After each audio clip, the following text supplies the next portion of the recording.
a bunch of great people.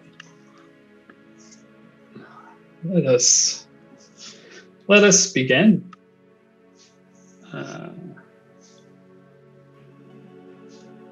We open upon the party making their way down the main road to Briarwood. Let's actually change the all. Let's go here.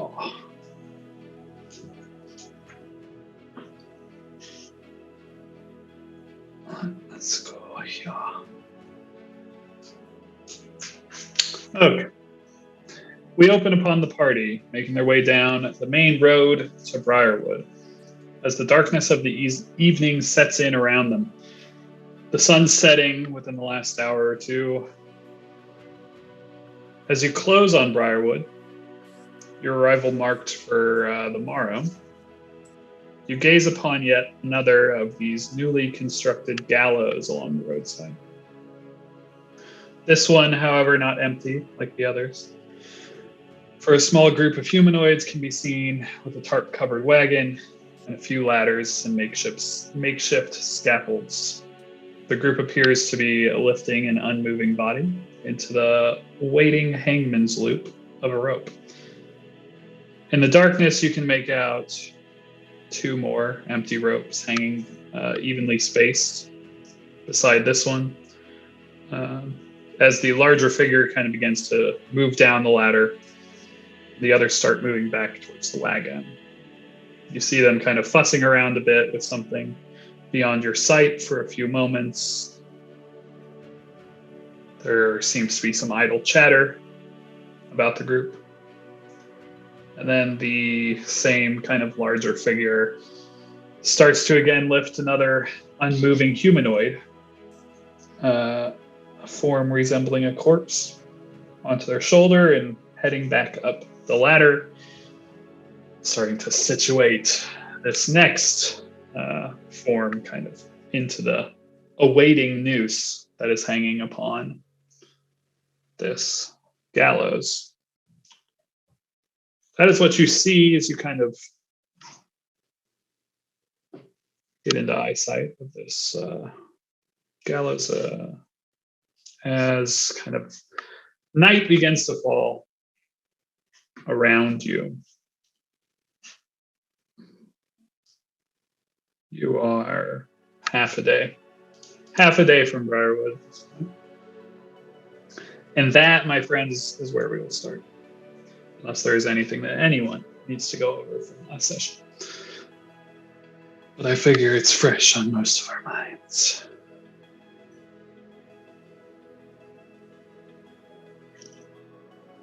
What would you like to do? How far away are we from them again? Sorry. Oh, as far away as you want to be. It's like you're in eyesight, but only just you can kind of see these people moving around. They have some small fires, torches, kind of illuminating the area, so you can see it from a little further off. Okay, so we're not necessarily in talking, shouting distance. No, not necessarily, unless you'd like to be. I mean, I think I'm not the only one who thinks it's weird that we've seen all these gallows this last day or two, right? So kind of looking around at everyone.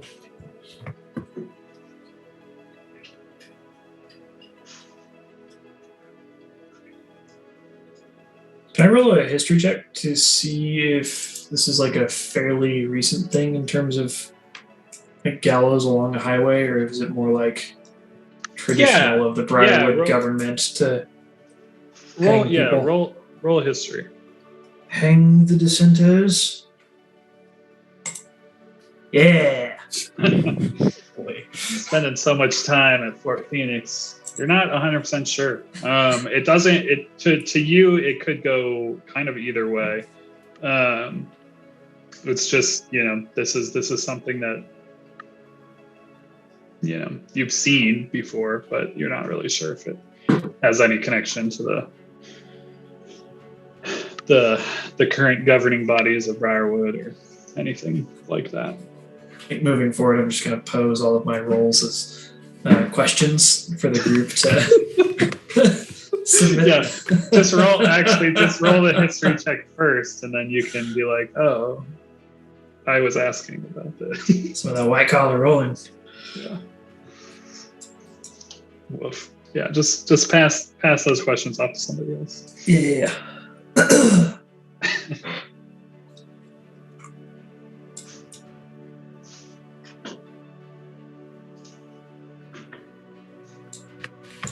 So I'm not the only one who thinks this is a little strange, right? Considering a hole in the wall, we know the unseen are doing their thing.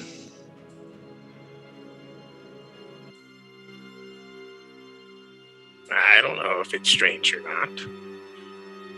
Is Yeah, it supposed to be? Yeah. Glint, thank you for chiming in.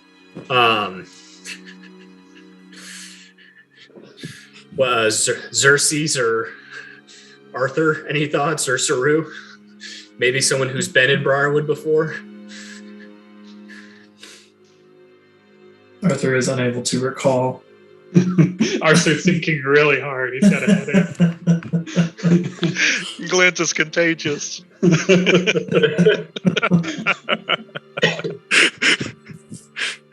they have any shiny bits on them? That's 30 feet, right? Or do you have infinite distance on that? That's a good question. It needs to be infinite. Sure, That's a fun rule. It's 30 feet. It's less fun. I want Glint to be able to just lock eyes from 500 feet away. I'm like, there's something shiny. Like, what are you even talking about? Like, you'll see. It's coming towards us. That way. It's coming. Yeah. That would be a danger to us all if I could do that. All right, well, maybe we should just keep traveling for a little while and have an excuse to walk by them and ask what's going on. Oh, then I can see shiny. Yes, then you can see shiny Glint. That's right. Are we sure we want to get close? Because weren't we That's- trying to go all sneaky? Well, that's what I'm trying to ask. Like, I think we can get close to the bodies if we don't perceive anything in one way or the other. I mean, we talked to the last people constructing, so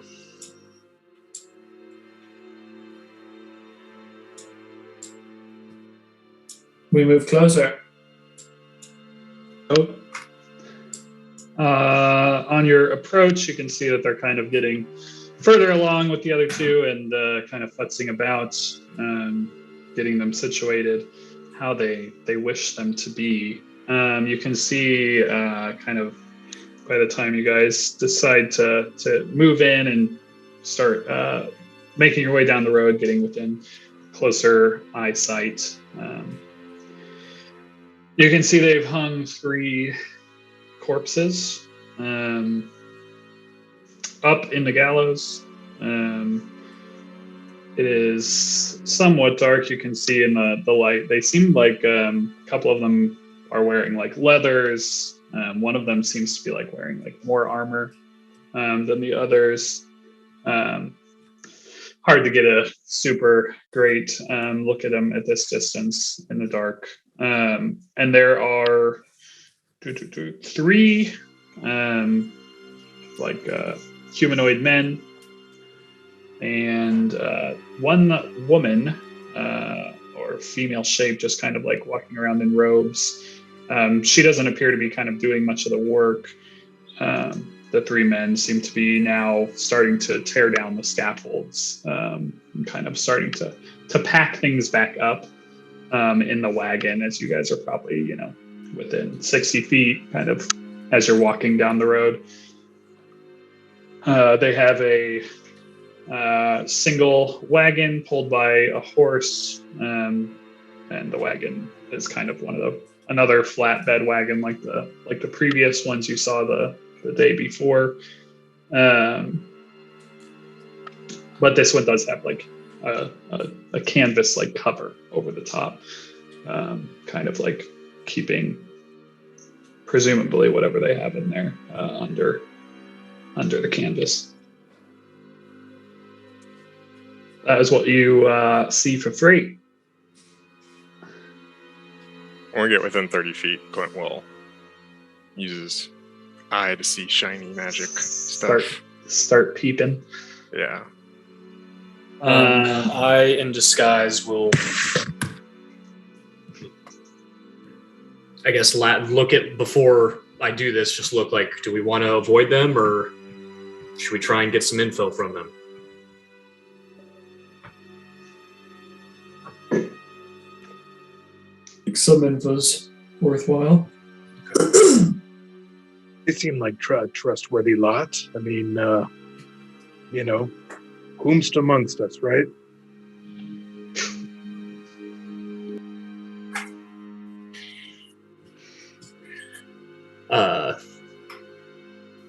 Because I still have disguise self on, we'll just kind of call out of, evening, friends. How goes it? You can see like there a couple of them maybe didn't notice your approach. The woman seems to, and she kind of like turns and kind of gives you just like a solemn like hand wave, doesn't really say anything. And the others kind of look and like nod, like wave, and continue doing what they're doing at the wagon. And yeah, she just kind of like gives you like a solid like hello, without vocalizing anything towards you, just kind of nodding, putting her hand up. Glint, this is detect magic, just like kind of basically straight up, right? It's like what's the exact same? It's the exact same. Okay, let me just check something really quick, because I'm curious. You want me to link it? I got it. Yeah, okay.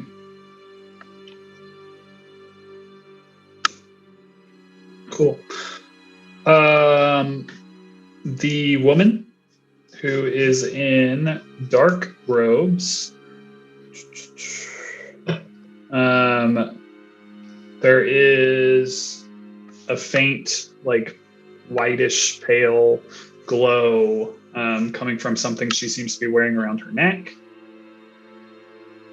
And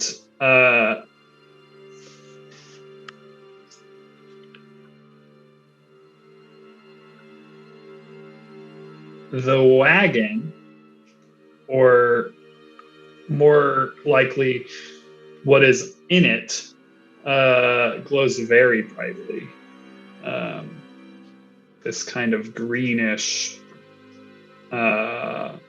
presence, and it's like the whole back of the wagon is basically illuminating. You see these like glowing auras in the shape of like humanoid forms, like horizontal humanoid forms that may or may not be stacked, like kind of like into the back of the wagon, are glowing. There's a good amount of them. There is probably hard to tell exactly, but somewhere in the ballpark of 8. More than 3, less than 10. Yeah, more than 3, less than 10 is a pretty accurate description of glowing what appears to be corpses. And that's all the stuff that glows? That is it. That is all that glows.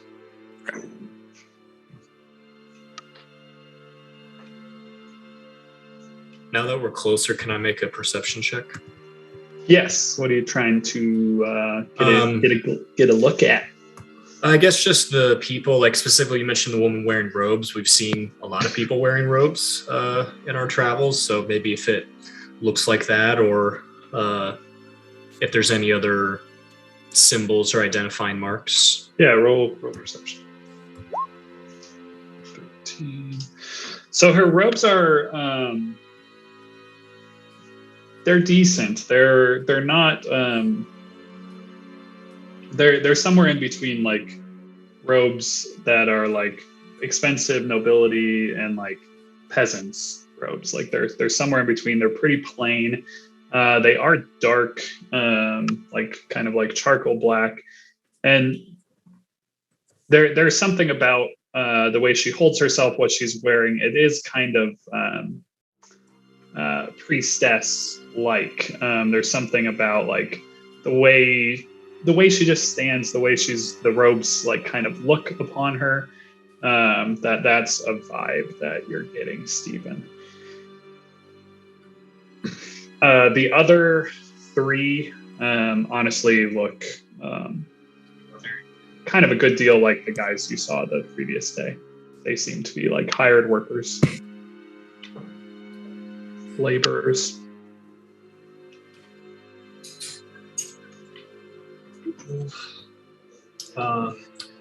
Would she, wave? We'll just kind of point at the gallows and just say, "How's it going? We saw the other ones as we've been traveling closer to the city." Oh yes. It's good to know that they are up and awaiting their quarries.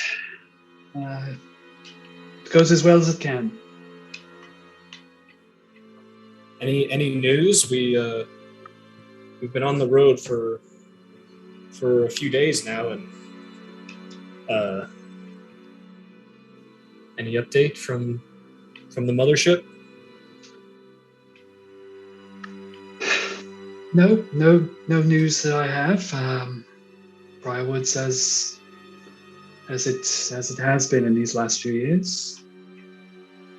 Welcoming as ever. Splendid. What did these bastards do to deserve to warrant their prominent placement out here? She kind of like sighs deeply and turns, looks at them. They're criminals or traitors, I'm sure. I'm only here to see that Earnside holds their souls and takes their corpses to where they're meant to be. Can I do an insight check? Yes.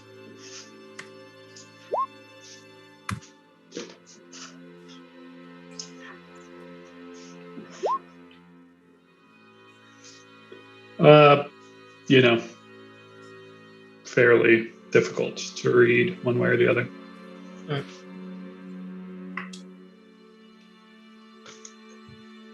Fair enough. Are y'all traveling all the way out to the farthest one? Do you have a ways to go yet? Yes, we'll be moving all the way to Riverwood to feel the gallows, as it were. Splendid.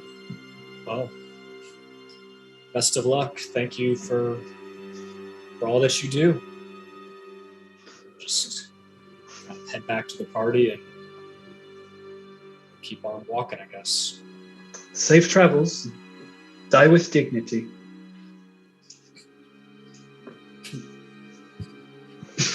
Can I do a religion check on that? You can. Yeah. So that's either the most threatening phrase or just innocuous Earnside priestess.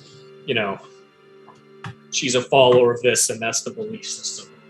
That is the belief system. Okay, As it is within the dogma of the Shadow Walker to die with dignity, neither raging nor seeking to embrace undeath, and that is a goodbye, basically. See you later for a creepy Earnside priest.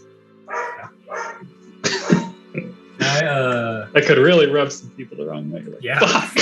like it almost did with Steven just now. Fireball! Can I, or maybe, I don't know if Nick or Anna would know better. Like, is Earnside big in Briarwood? It's just interesting that, that's we think that ember is located in the castle, and, the fact that she'd be overseeing this is, probably just a coincidence, but do not know. Arthur, I don't think Arthur would know off the top of his head. Yeah, I mean, even with that religion check, as she says that, like, and you kind of realize it's not. It wouldn't be necessarily strange to see one of the gods that kind of oversees the shepherding of the dead to be doing something along the lines with these corpses. It doesn't necessarily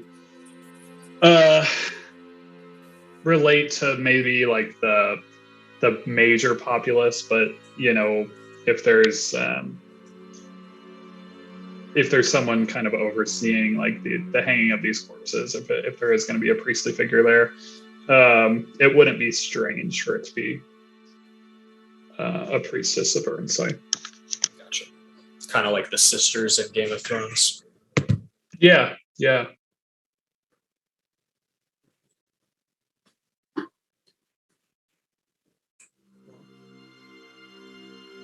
Guess we keep on walking and then bed down for the night. Does anyone else wants to poke around in their wagon or anything? No, but once we got a good distance, Clint would tell you he saw glowing green bodies in the back of the cart. You mean they were shiny? Yes, shiny, green. And she had a shiny around her neck. That's weird.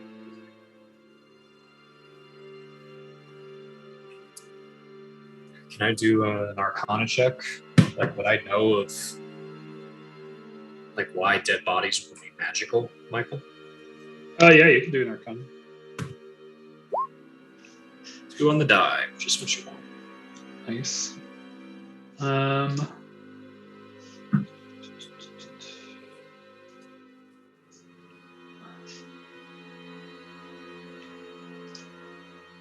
That is actually what'd you get?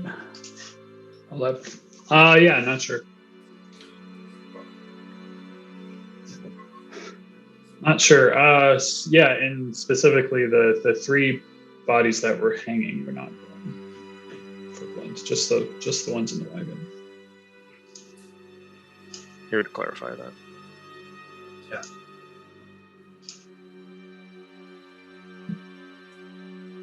You want to give us glow? Yes. All The of same you. color? It's a lot of colors. Yeah, none of your physical bodies glow, but all of the shit that you guys carrying on you. My gosh. Does anyone have some green stuff on them? Green shinies on them? That's an interesting question. Probably, actually. If it helps, I'm just trying to see if the arcane crystals that I have are glowing.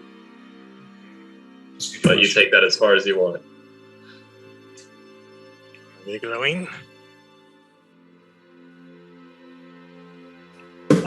There's definitely some things that are glowing, like on your people. The arcane crystals are faintly glowing, not green, however. Anyone that has anything that has the School of Necromancy, that glows green. At least it does it in my brain. Sure. What'd you say, Nick? I was just saying Clavius would have been glowing green for sure. Oh, yeah. That bastard. I think somebody's got He necromancy can't armor kick a on. man while he's down. He's not down. He's dead. Can't I kick him think if he's dead. dead. Yeah. He's not dead. If he's not dead now, he's never dead. That's because we did everything we could do. But was he ever alive? Ooh, there you go. Good question.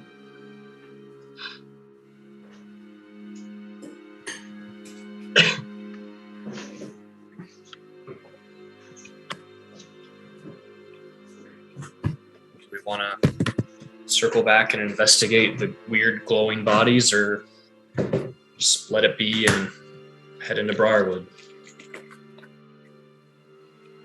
Can we get there? Like, I mean, I just meant kept going south. Or do you mean to the wagon? to the bodies. I mean, you could. They're at Yeah. the wagon. The people are. I mean, I could at the very least.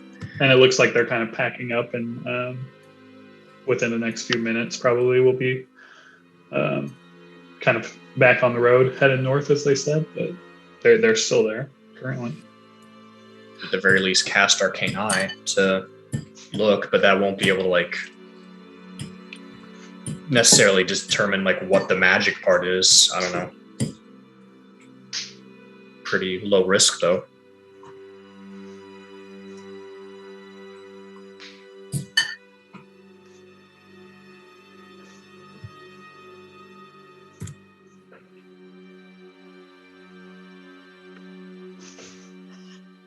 Are we going to take their shinies?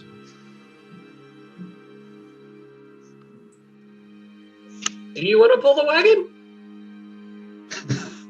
No, no. But everyone is interested in shinies now.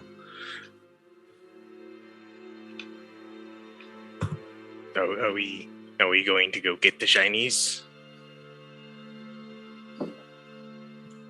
I will cast Arcane Eye and send it that way. Oh. All right, so you guys kind of get a little ways down the road, and then send your eye back to investigate. As you approach, you can see they're kind of like lashing off the last few ropes on the wagon, and kind of starting to climb in, and like get the horse ready to leave. And kind of as they start trotting off, your eye kind of gets into the region. Are you looking to go underneath the canvas? Is that your aim? Roll investigation as you do. Does it have dark vision? Yes, it does. Perfect. Perfecto.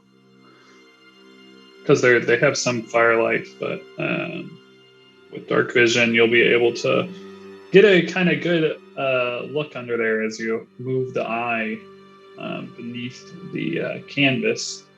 There are 8 corpses, many of which are wearing leathers, armor, and all of their heads immediately strike you as interesting, for they are wrapped in like white bandages, just kind of like almost like medical bandage wrappings around the entirety of each of their heads.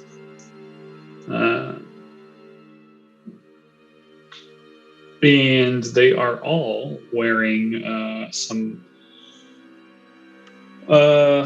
blue, kind of like darker blue, kind of whatever the shit is called that you wear under armor, that I can never remember.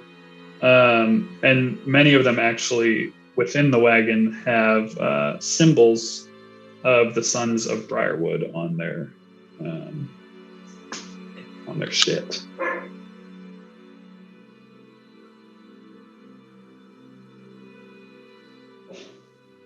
Okay. Interesting. Yeah.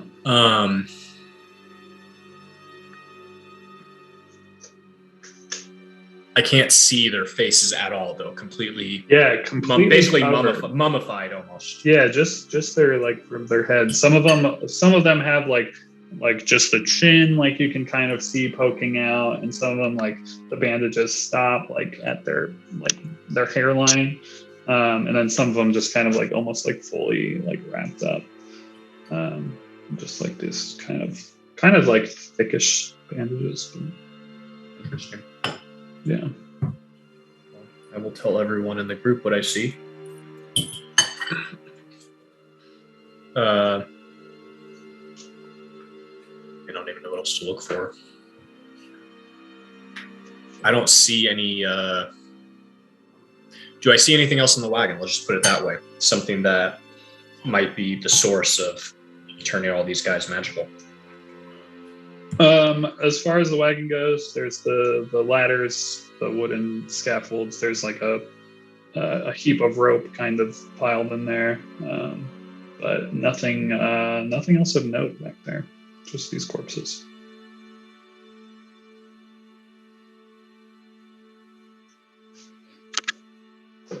Okay. Well, I'll just send it up. I want to look at the woman's necklace. What color are the rugs in the wagon? That's a good question. The rugs jump forth and kill everyone. So as you kind of get kind of swing around, she does in fact have the symbol of Earnscythe around her neck, a silver symbol.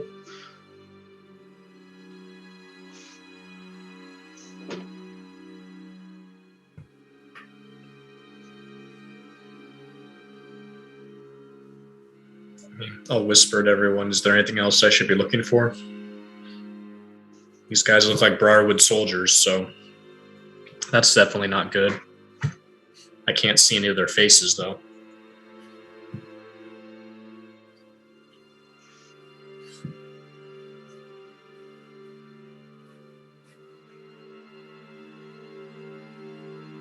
Okay, well, I'll end the spell then. Oop. Stephen ends the spell as these people kind of start heading north on the road. You guys are just a little ways south of the gallows where they just hung some folk. What would you like to do?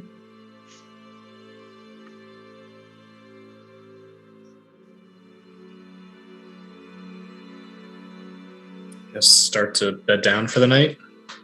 Because you said it was getting to dark, right? Yes, it is dark. So yeah, you guys can head off to the edge of the road if you want. Get some Z's. Put the hut up if that is your aim. Yeah. Sounds good. All right. So as you guys get ready for the evening, is there anything of note that you would like to do during the night?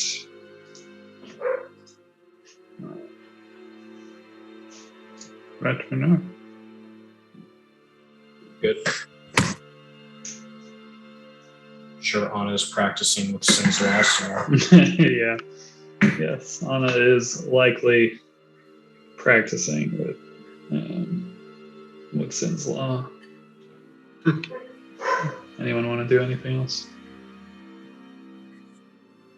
Seeing that.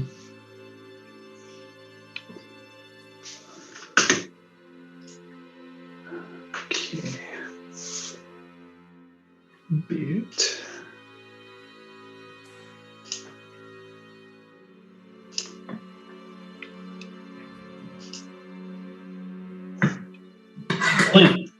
Glint.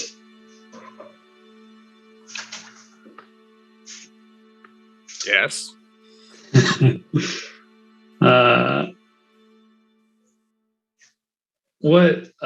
What are you doing this evening? Kind of just like hunching somewhere, I presume. Yeah. Glint Darkness. would just, if he was allowed inside, he would just be sitting in a corner, I guess, or along the edge, and just staring forward.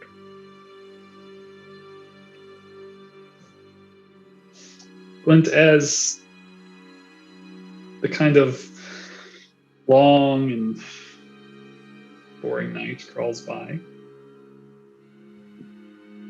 You find yourself lost within your own mind. The darkness slowly comes over you, and the world around you quiets. And then suddenly, the sound of a gurgled scream shoots through the silence.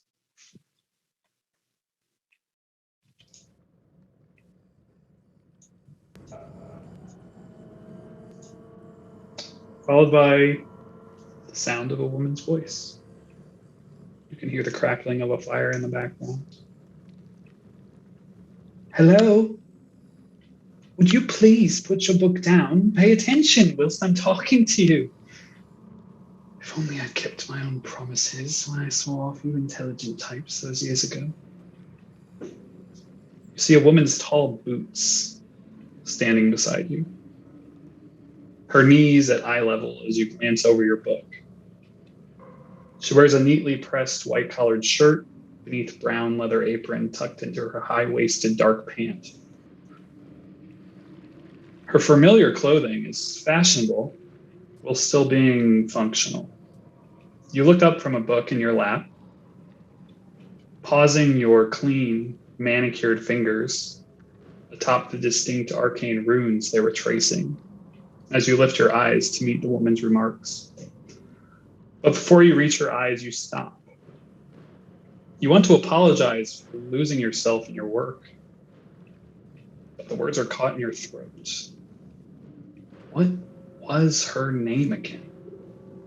How could you forget something so simple? And the sound of distant waves crashing against a sandy beach echoes. Cecilia in your ears. As you shake off the spell of forgetfulness, you manage to cough. And a simple, I'm sorry, Cecilia. But at this point, she's paced back to the far end of the study, where she was working on a map her colleagues had discovered a few days prior. Her long brown hair in a tight braid down her back. It's fine. I know we're all working toward the same goal. It's just, sometimes I feel like you don't need our help at all. Like you could very well just do all this without us, without me. She shakes her head, her braid waving back and forth before the leather ties on her apron in the small of her back. And then another sudden muffled scream, gurgling in the distance, accompanied by a flash of darkness which covers the room. You see Cecilia's braid for an instant appears not as her dark chestnut-colored hair, but a slick gray-green tentacle swaying in the surf. But it only lasts a blink before you return your gaze from her braid to the book in your lap. Can you just promise me something?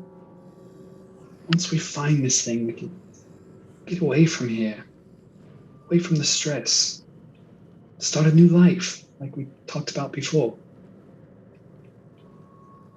You can see out of your periphery as Cecilia turns around to find you once again lost in the book. She sighs sharply before turning back to her work as you lift your arm to begin tracing your fingers upon the runes once more. But instead of the clean, manicured hand, a scarred stump thuds atop the parchment, and the runes beneath read only as the scrawlings of a madman. The gurgled scream returns you to the darkness of camp. As you huddle within your new traveling robes, your orange eye ever staring. But now your head filled with strange thoughts, dreams, or memories. They had hands once. Any of you that are awake during whatever watch that may have been, or maybe some of you that were asleep. Definitely hear that. Yet again, we have had a new person in the party and have not established what watch, whose watch. We are very bad at this. All watches.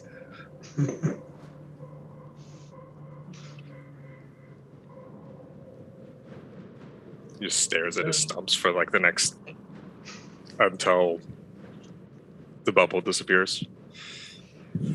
Yeah, I bet you did have hands, Glint. Steven can be up. That's fine. Just like Do you remember having them now? Yes.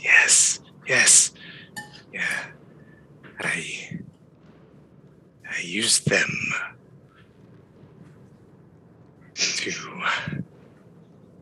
for things, right? Yes. Runes. You were a writer. You wrote runes. Or studied them. Looked at them.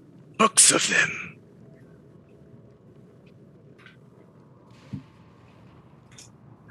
Interesting. What else did you remember?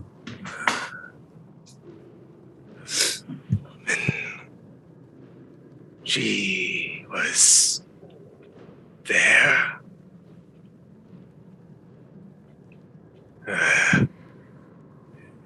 He's just like looking at his stumps. Kind of just like lost, kind of coming to and fro of like realizing you're like he's actually talking to someone or not.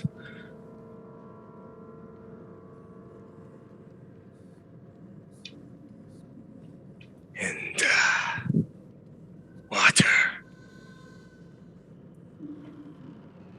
Yeah. Water. There was water.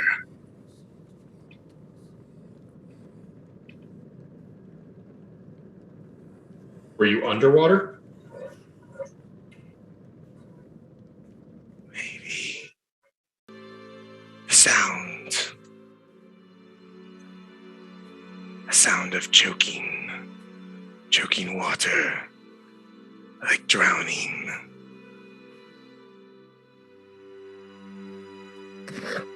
That's horrifying.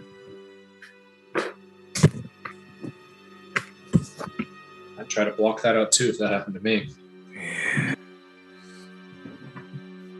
So, what are we doing in Briarwood? Well, we're doing a lot of things. We're trying to get some information about this death cult that may have taken over the city. We're gonna try and find this ancient artifact that can help us stop them, and most of all, we're gonna kill the man who tried to torture and imprison me for a couple of years. So lots on the to-do list. Important things to do. Mm-hmm. And personal, it sounds. Just a little bit. If I could, I would help you. Well, thank you, Clint. I appreciate it. You have been kind to me. And he kind of like gestures to the group. I will find use one of these days. Well, hey, you already did. You saw the glowing bodies. That's something none of us would have seen. Well, then I will continue to be of use. That'll be great, Clint. That'll be great. Yes, it will.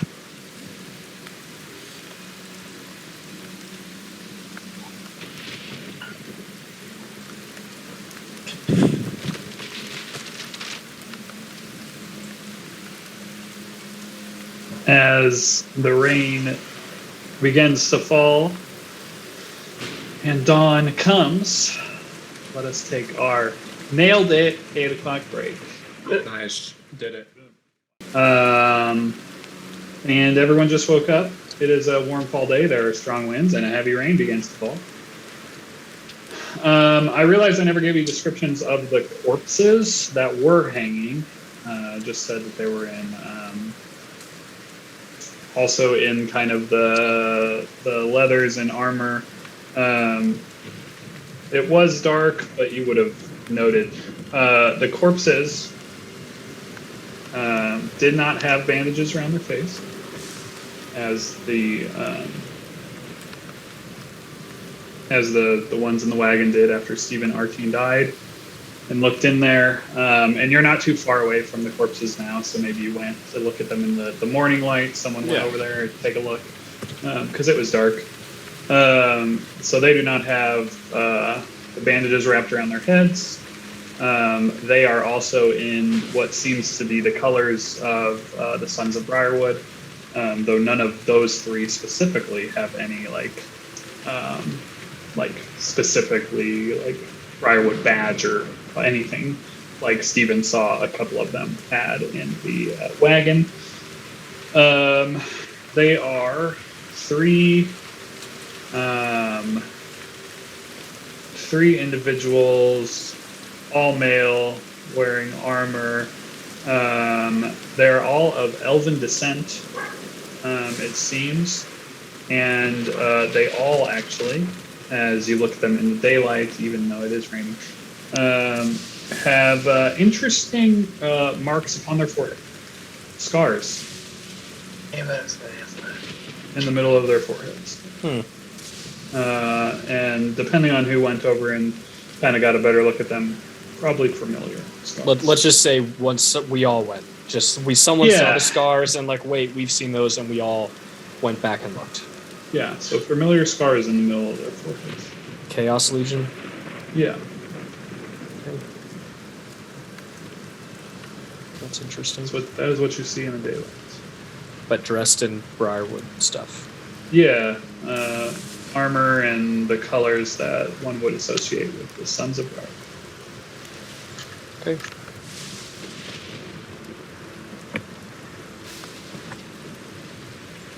Can Anna do kind of like a random perception check?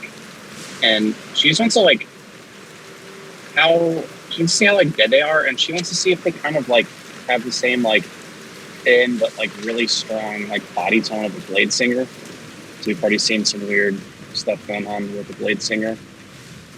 Or she recognizes any of them. Or even not even necessarily just recognize them, but she knows there's another group training of Blades under Farah, and she's kind of is that where these people are going?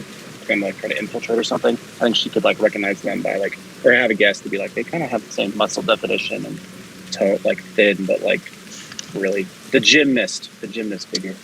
Yeah. Maybe not that bulky, but as you kind of look upon them, maybe taking of some of their, these are hanging corpses, but there's no one around, so you kind of digging around in these pinatas as you do. They don't necessarily seem all that specifically strong or have that body type you're looking for. They two of them look fairly regular dudes. One of them seems half elven. He's not quite as lanky as the other two. He's got a little belly on him, and the other two just seem fairly normal. Okay. Thank you. Yeah. Anything else you want to do with these? Anything else you want to do to defile these hanging corpses that are already fairly defiled? So defile as much as you like. That's why they're there. There's candy in there. Hit it with a stick!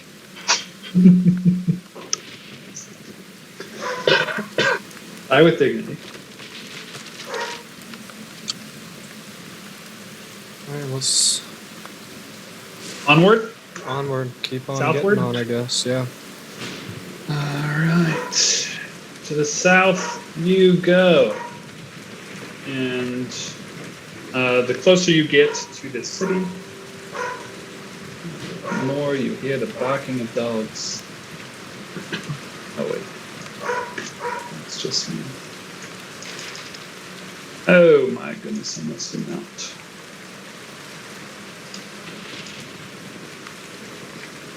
So you're not actually right there, but gives you the right idea. Let's live on the Briarwood map for a little. Okay. By midday, you are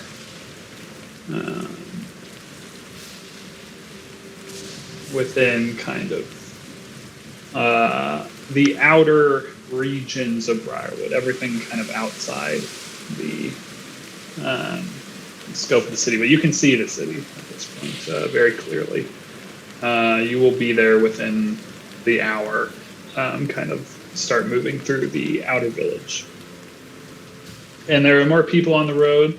You can see the fields are fairly active even in the rain.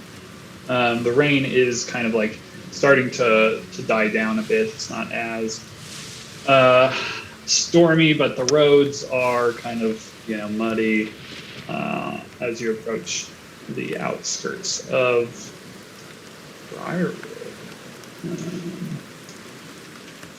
At about midday.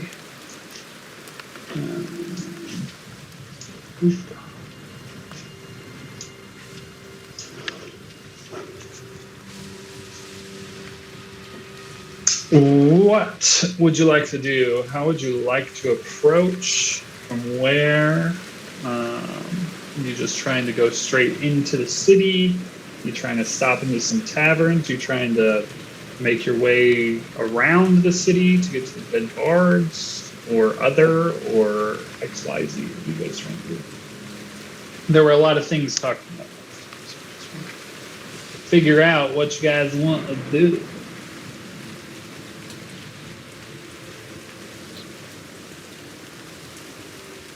I still like the go to the Dead Bards idea. If we're casting votes, or if we're starting discussion. The discussion has started. I mean, I think it's pretty much wherever Anna and Steven are going to want to go, because they're going to be the ones that we're concerned about getting identified, at least in a negative light, potentially. I don't think Anna's going to be identified. She can, if Saru brings that up. I wasn't particularly well known in Briarwood, so I don't particularly think anybody should recognize me. I'm mostly stuck to the outskirts of the city. Lived in filter, kept my head down. So.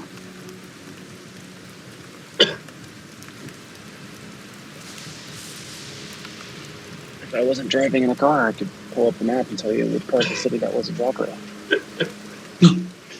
It's the poor part. It's the poor part to the north. Section 5, Wolf Swallow. Yeah. Oh, that's where Anna hung out. It's so inside the city walls, but right next to the thicket. The poor part of town. Who wants to go over that way? Anybody who would know me there would know me as Anna Wilfred. And would think that I just was on an extended.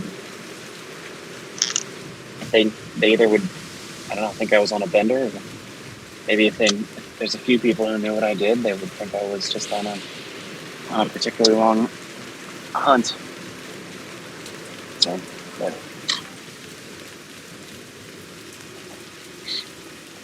I think we should at least try and get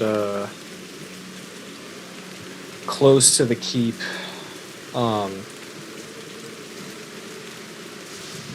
First, just I don't know, see if we can suss out if there has been an actual change in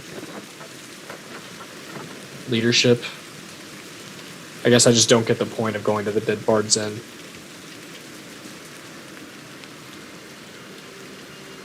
I think the point of going to the Dead Bard's Inn is it fulfills the requirement of one, getting more information and on a tavern on the outskirts of town. Sort of like what we tried to do and got nothing particularly relevant, but they might have closer information here. And two, whatever was going on with the hole in the wall seems very likely to be connected with the unseen and gives us a place to start looking. So, if you want to swing by the keep, arcane eye around or look around and see what you can see, that's fine. I don't have any. I'm arguing for a place to start, but also I don't have I'm gonna walk away from the party, strong feelings about it, but I just think it's both a chance to find more information and a lead off what we just found connected to the giant hole in the God's Wall and the cadaver collectors, since we kind of know that the cadaver collectors are the only times we've seen them are unseen work. It's also not out of the way to the keep. No, it's not. We gotta go south anyway.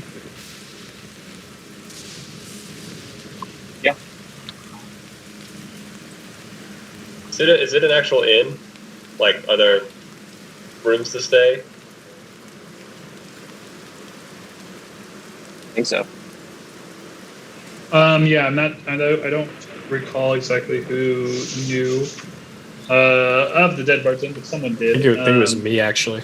There is, it is an inn. It's one of the largest operating inns that is in the thicket, which resides outside the purview of Briarwood. The thicket is unrecognized as a ward of the city, and therefore is unprotected from the city guard.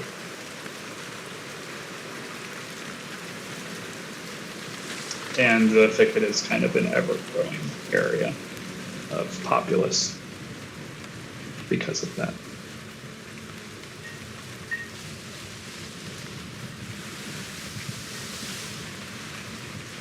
I mean, it might be worth checking out. Like, I've probably played a bit or two there, long time ago. I mean, I played a lot of places, but we could probably get us a room or something too, if we needed it. Just write it into my bard contract or something.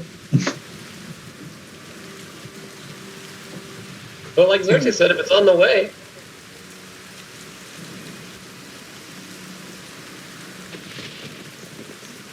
Steven, I assume when you say check out the keep, you are going to magically investigate it. Yeah. With the eye. Yeah. Then I mean, since I think you gotta go south and find what I think it makes the most sense. It's south. Go to the keep, unless you see something that requires immediate intervention, like Lord Briarwood in chains, or someone attempting to murder him in the process, or something else. We can head to the Dead Bard's Inn after. And I don't think it'd be a bad idea to have if we're going to start making a little bit of noise, start making a little farther away from Briarwood Park proper. But if there's other places in the city that we need to check, we're here. Yeah, we can debate where we stay later. I don't know if we suspect the Dead Bard's Inn to be an unseen spot, it might not be a good idea to stay there, but we can answer that when we get closer. No need to figure that out when the whole day is still ahead of us. This could be a in-character conversation or an out-of-character conversation. I don't care either way. Other than Anna and Steven, is there anything that the rest of us are looking to do while we're in Briarwood? Xerxes doesn't in particular, but Saru, Arthur, Glint, I guess, if he has wants. He wants hands. It wouldn't necessarily be a one necessarily, but I think if we somehow ended up down by the ports or by kind of that general, more southern area, Saru would just kind of make a few little quick rounds just to like check in on people, see how they're doing and all that. More or less continuing what he did after the burning, getting people back up on their feet and stuff like that. But I mean, he wouldn't want to go do that if there was any concern about, you know, putting the group at risk if we find out that there's more, if Briarwood isn't Briarwood that we used to know, or if there's other people in charge that we should be worried about. Arthur just needs to restock on his armaments. Probably sell some stuff in the bag. He's got some whiskey he's been holding on to forever that he just needs to offload this 1434 stuff. You gotta kill Will. You gotta kill him. Every day is a new death. He's been looking for a good juice to mix it with. Oh no. I would think anyway. You know, I try to separate the character from the role player, but this is too far. This is too much. Reveal your character now! An arrow streaks across the sky, That's what I'll get Hitting just as I'm Arthur. about to dump it. hitting Arthur in the heart. The arrow of slaying ranger. Here, Tomcat Brady, you want some whiskey? No, Arthur just wants to re-up on some stuff and preferably stay very much under notice from anyone or anything so we can get what we're doing done and get out.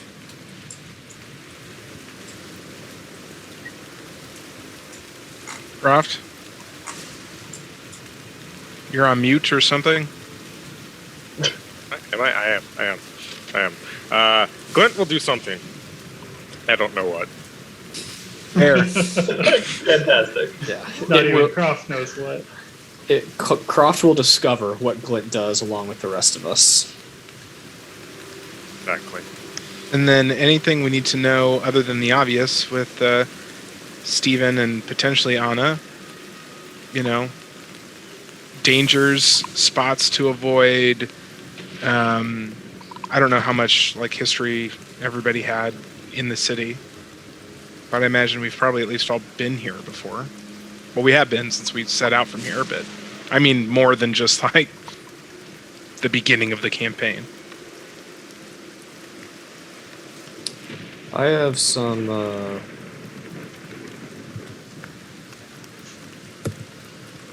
people that I want to check in on, or at least watch. They're in a lot of them are in the Platinum District. But for reasons passing understanding, my computer's not loading, so I cannot tell you more specifically at the moment.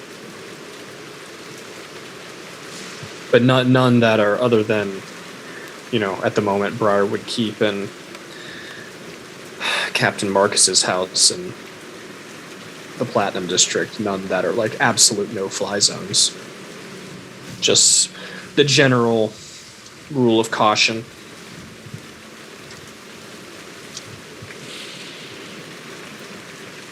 Yeah, and there's nothing. I mean, besides the area just mentioned, for Anna. I mean, she didn't rub shoulders with anybody super fancy in Briarwood or anything like that. So she just sort of thinks.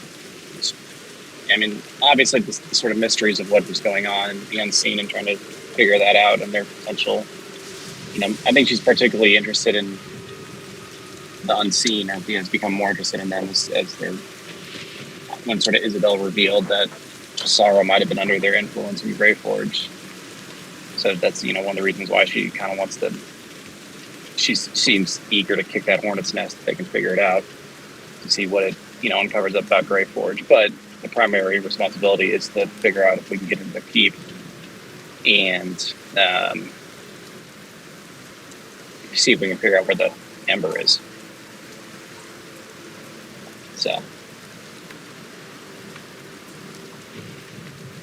if it's there. But she could no other ex-boyfriend or ex-fiancés to search for here. Nice. Well, let me scratch that name off my list. And Xerxes would have contacts in the business district, but he didn't spend like a ton of time here, just mainly business deals. So, he knows enough to be dangerous, but like he wasn't frequenter of the area.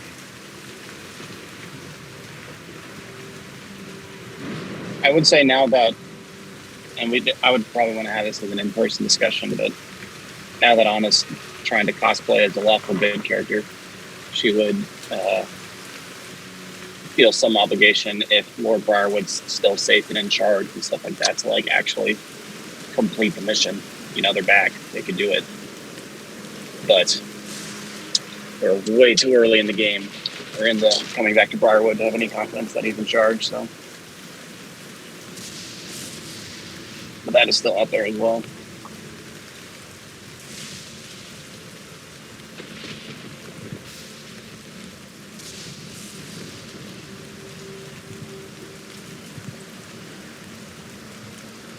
But anyways, I'm fine with making a beeline towards the keep and then seeing if there's like if we're going to set up in a bar while Steven arcane eyes, or set up the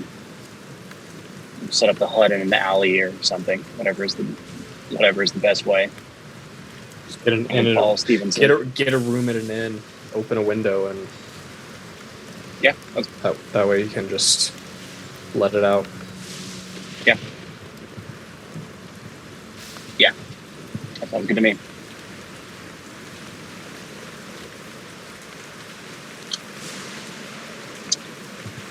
So I assume we can find an inn close to the keep. It doesn't even need to be that close. Sure, just save you a little time. Mm-hmm. Probably in Court South. I was going to say maybe the port, if Saru's got contacts in history there. It's not that far. Might be a little bit farther away. Saru would pretty much he would volunteer this, but he would basically say he knows a little about a lot of people, just because he would have frequented pretty much all around the city, just obviously performing at some bars and stuff like that, just checking it on Saru, people. Did a lot of people know you were going on the expedition?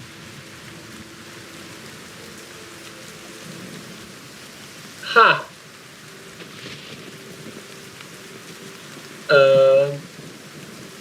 Connor, odd or even? Even. If Connor's right, yes.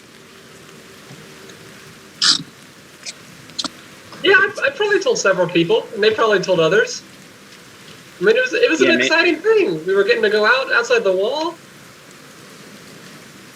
That is very exciting, but maybe we should wait until we have a better grip on the situation. If we're going to cause a stir. Absolutely. Weren't we kind of concerned about, not great people potentially being in the right spots to... I don't know. Lord Briarwood didn't respond, so... Yeah, that's exactly what we're concerned about.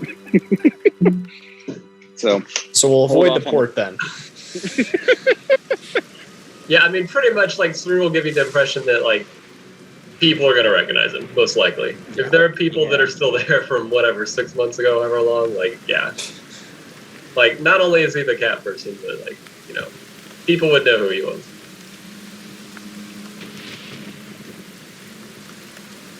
All right.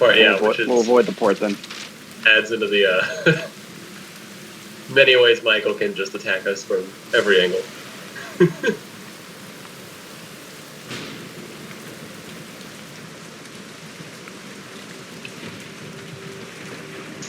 So, got a lot of options on the table. I will say that those of you with Briarwood knowledge, which is basically all of you, would know that the Platinum District is not the easiest of districts to get into, especially looking like yourselves, being travelers on the road for so long. They don't let riffraff in, for reasons. It's fancy over there. So yeah, that would be something that you would note just as, a red flag, which it doesn't sound like that's your aim to go there. But Not at the moment. We will. I'm sure we will at some point, but not presently. Yeah.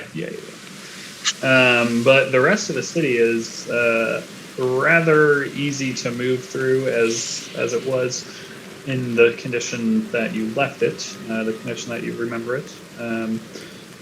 The city gates remain open. They are under watch at all times, but that doesn't seem, big open doors with a lot of people moving in, out, and around. The city is highly populated, so there are a lot of moving people. So if kind of staying chill and hidden is the name of the game, you could move in with crowds and things like that.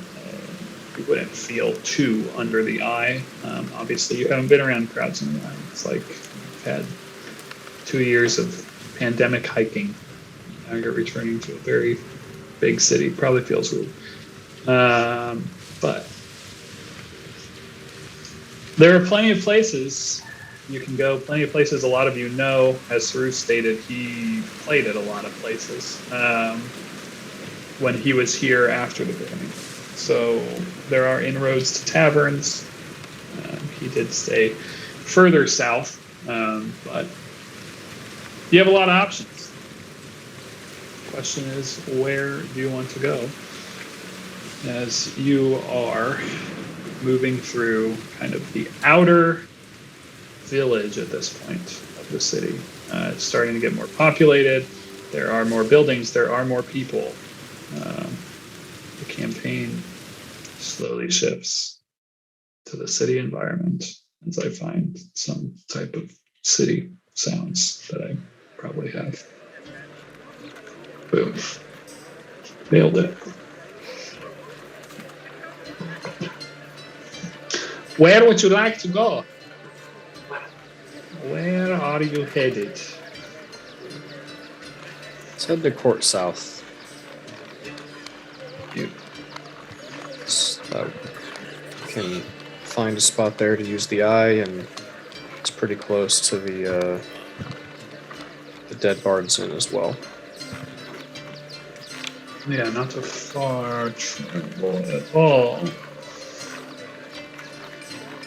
So as you move through the outer village, it gets more and more populated as you're moving through, more densely packed as you get closer and closer to the outer walls of Briarwood.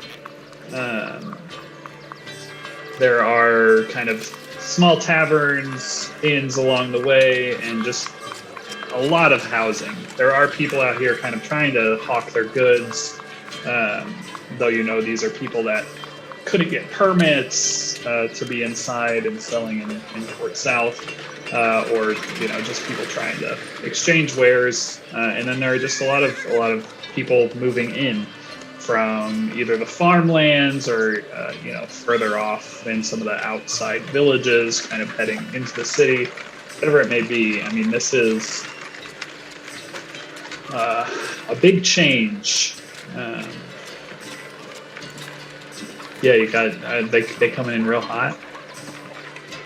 Nice. Not like the hottest ever, but like every now and then there'd just be like a loud wagon or something. The sound of a nice loud wagon, or like a horse neighing. Dope. All right. As you approach one of the main gates of the city, This gate would take you in to kind of the area between Twilight Hill and Court North. And it's kind of big and open beyond that area. You can see there's a lot of people moving in, some people moving out. Of note, kind of hanging high above the large gate to the city, where you can see kind of like the portcullis spikes and then, you know, all the cool shit that comes along with that. There are corpses that are hanging kind of beneath. There are 5 across, humanoid corpses, just kind of hanging up there. There's a few like crows that have kind of found a nice perch out of the rain on their shoulders, kind of like pecking at some of these hanging forms that are up there. And there are a few people kind of moving through and like talking about that and like overhearing just a few of the like conversations around you. It's like a few people like it's a lot of questioning, a lot of people like kind of unsure and uneasy with what's up there. People kind of asking questions, honestly, of each other, of like, do you know what they did? Like, who are they? And you hear traitor getting thrown about a few times just from the people around you. But the general sense, the feeling that you get just from the people there, is that people don't really know what those are doing there, and they seem kind of new.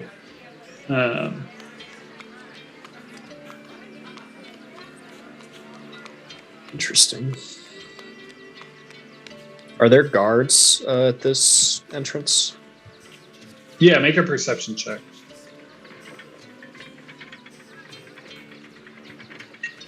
Yeah, as you're kind of moving through in this small group, there's kind of people around you. You're overhearing. You do spot a few Sons of Briarwood, a couple that are kind of up above that you just see kind of move across the battlements, and then you see a few kind of like down and just kind of like overlooking. They seem to be kind of scanning the crowd, just making sure everything is chill. People aren't like clamoring about too quickly, or you know. There's a couple that you see standing kind of along the wall. Is there one that is within walking range that might be by himself?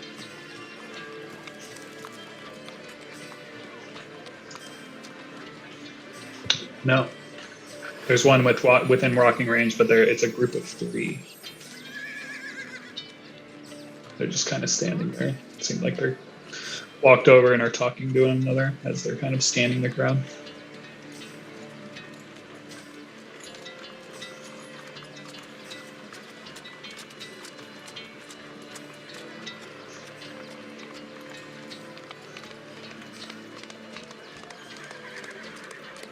Can I get a rules interpretation, Michael?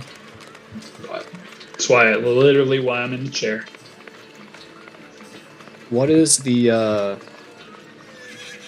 visible mechanic of casting that spell? Would it require a sleight of hand check? Could I cast it and then like the first person that I talk to, it takes place? So there is verbal components and then also the material. Yep. So there's no somatic. So you would just need to either, grab your snake's tongue and honeycomb, or your arcane focus, and say a word, and you hit a creature within 30 feet. So it's definitely not the the sneakiest of sneaks, because you do have to grip your arcane focus, but it's also not the most drawing of attention type thing. Well, I guess what I'm at, especially in a big crowd. This is what I want to do. I would love to be able to cast this and then walk up to the one I cast it on and ask them to, if they can what the bodies are up there doing. And so the time delay is what I'm, worried about, so to speak. Yeah, so it happens immediately. So Okay. when you cast it is when because you have to speak your influence basically to them. Gotcha. Okay.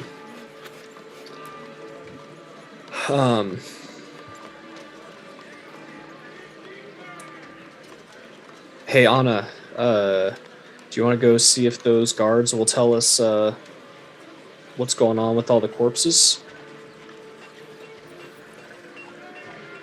Or anyone? Not just Anna. That was not a exclusive invitation. Also, a question: is anyone in disguise right now? Yes, Steven very much is. Okay. I'm gonna go ask. Be sure to mark any spells. you Yeah, use. I already did. That goes for anyone. Even you, Will. Even you. I told you I've been steady casting for the last 4 years. It's already baked in.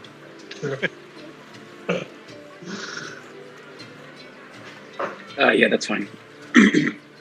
I don't have any. I mean, I will go with you. I don't have anything like particular. I'm not, or Connor and Anna are not feeling anything particularly like wise or anything to ask them. No, you don't. Xerxes will try. Yeah. And Sure. this is great because Steven will explain. I will explain. So, what y'all are gonna do is start talking to them, and I am gonna kind of like just be behind you and subtly cast a spell that will hopefully get them to explain what those bodies are doing up there. And it'll be really obvious if I'm standing right there and do it, whereas if y'all are already making conversation, they'll be distracted and then they'll just start hopefully telling what happened.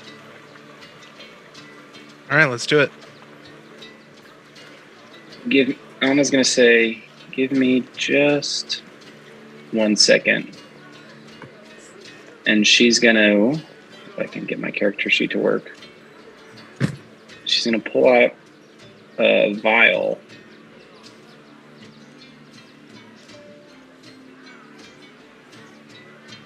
If that just worked. I'm sure it's in the chat. It did. I'm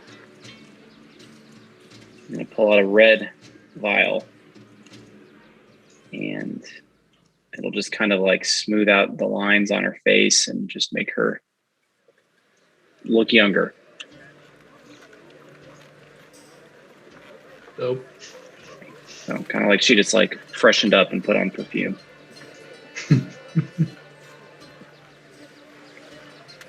So, yep.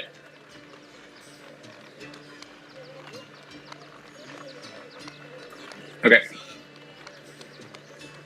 And So, I yeah, just the three of us Yep. will just go up and I'll basically be telling y'all like just start a conversation and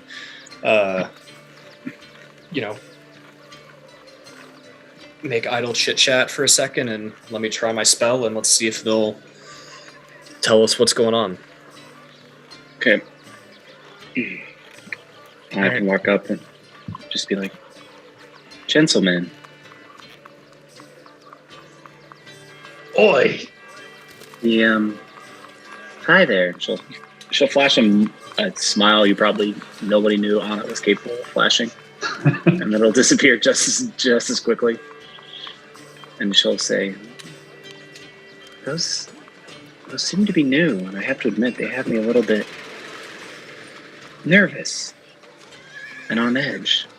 Do you know why they're all up there?" Oi, don't worry, miss. If you're not a trader or criminal, you won't end up like them. I will now, I'm Xerxes and Anna are bigger than Steven They're- just in general. Kind of just, back of the pack, so to speak. I will now ask you to make a wisdom saving throw. Okay. I'm not going to redo the spell if that's all right, because it's right there.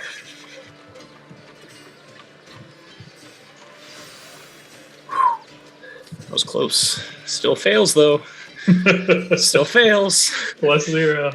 That was a high straight D20. So basically, I'm suggesting that this guy tell Anna and Xerxes who those people are and what they did to get up there. So what are you asking? I don't ask him anything. Xerxes would say, you have to speak to him what you're suggesting. Well, then wait. Okay, then I misunderstood, because if I have to speak it, like, couldn't I have just done what I had talked about, of like just not spoken and then walked up and spoken to him? Well, it's within, as in casting the spell, it says you magically influence a creature within range that can understand you, can hear and understand you. So you have to suggest to him what you want him to say. Gotcha. Okay. But I've never seen bodies up there. Like, won't you tell us who they are? Like, what did they do? You said, are there traitors in the city? Yeah, so you see like this kind of like glaze on it as you're talking to him come over his eyes, and he like shifts focus from you, like, and looks, kind of like almost like locks eyes with Stephen. Yes, we've been told they're traitors. Those were thought to be some of my brothers up there.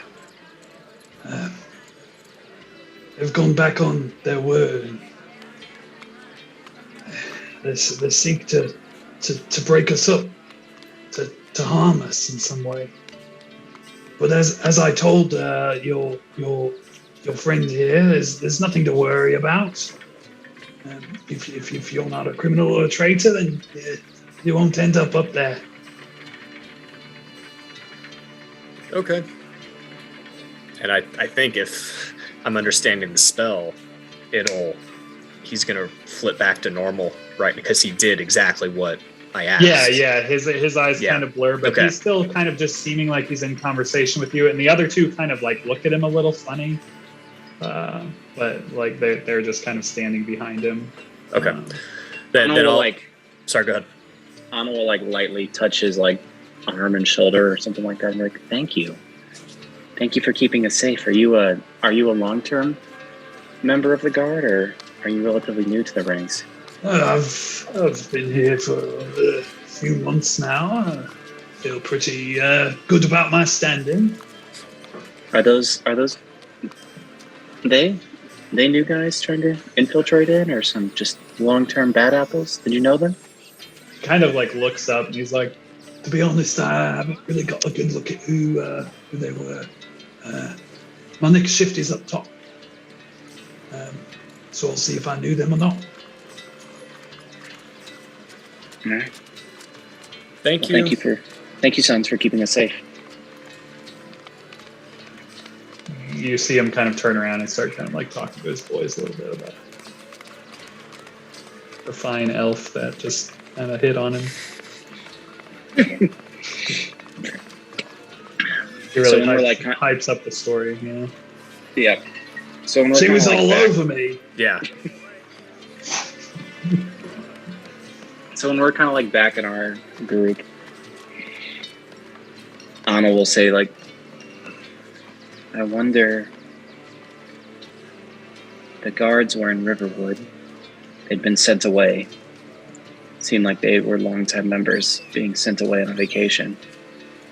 Other guards are being strung up for being traitors. Maybe he is rooting out the Chaos Legion in the midst, or maybe we're watching a takeover of the Sons of Briarwood happen from the inside. And those who resist the change are the ones who either get sent on a break or are the ones who are hanging up there." Yeah, my bet is on the latter. That he doesn't want to instill panic in the city. He was never the friendliest person, but so ruling in the name of Lord Briarwood, but Yeah. Just. It looks like a purge. Mm-hmm.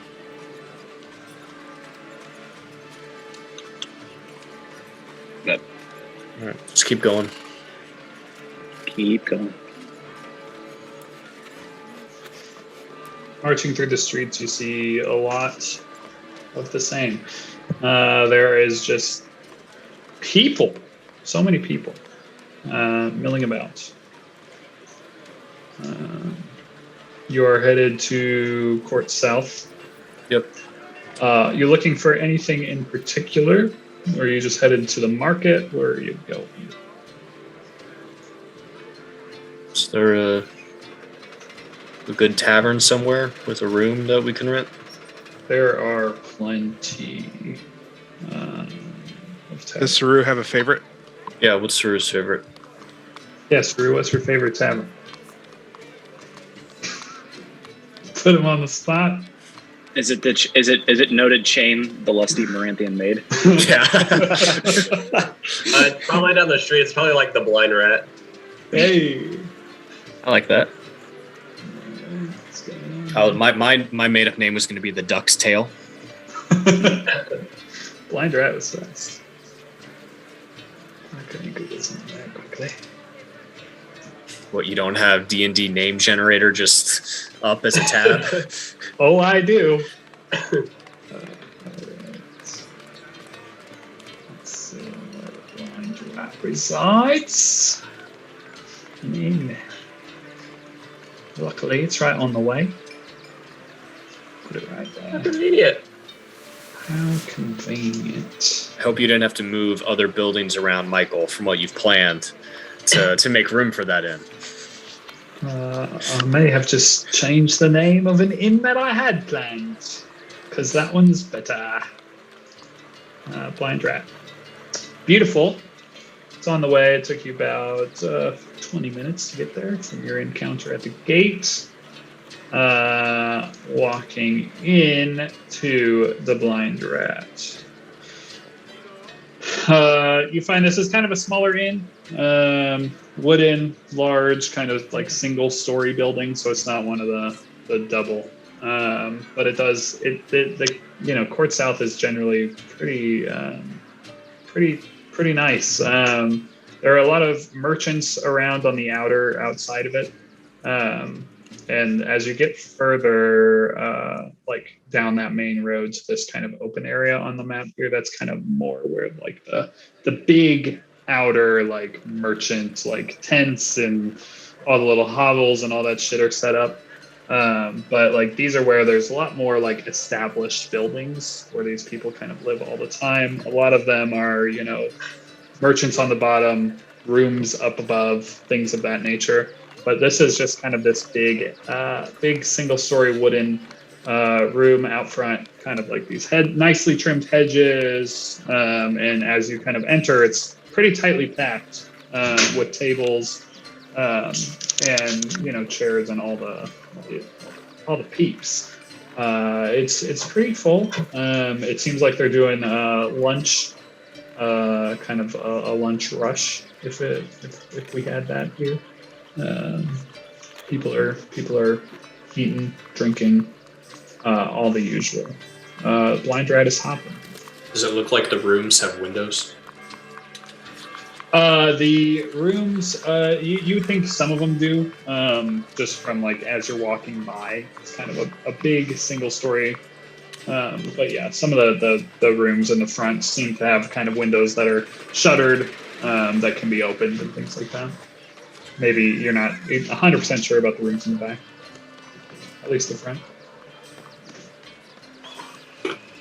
Okay.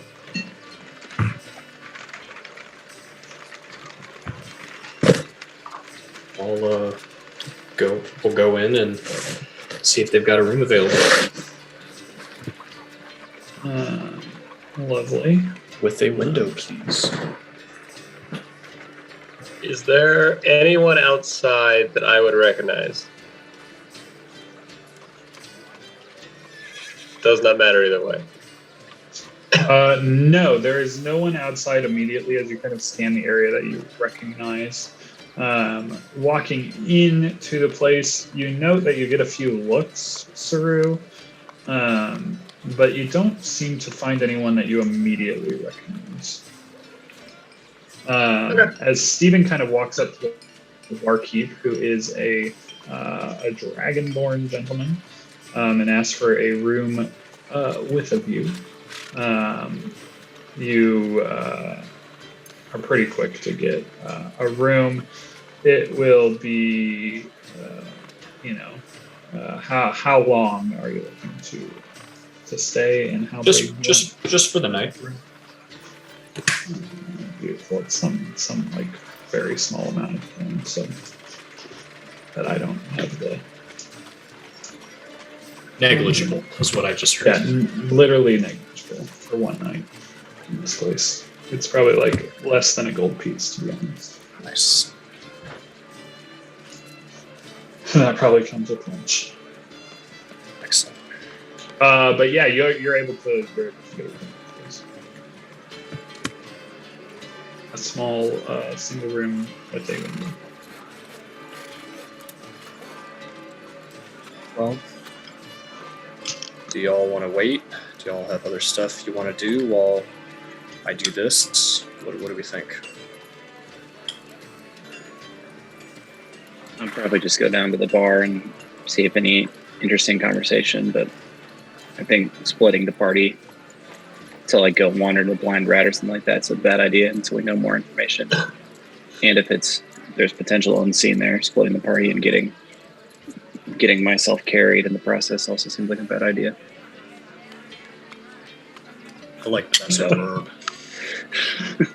Just getting yourself pulled apart. Mm-hmm. Yeah, I prefer only have one character's head on a platter Yeah. Good rule. if possible. Or if Anna dies that way, at least let it be Solrani who put her head on a platter.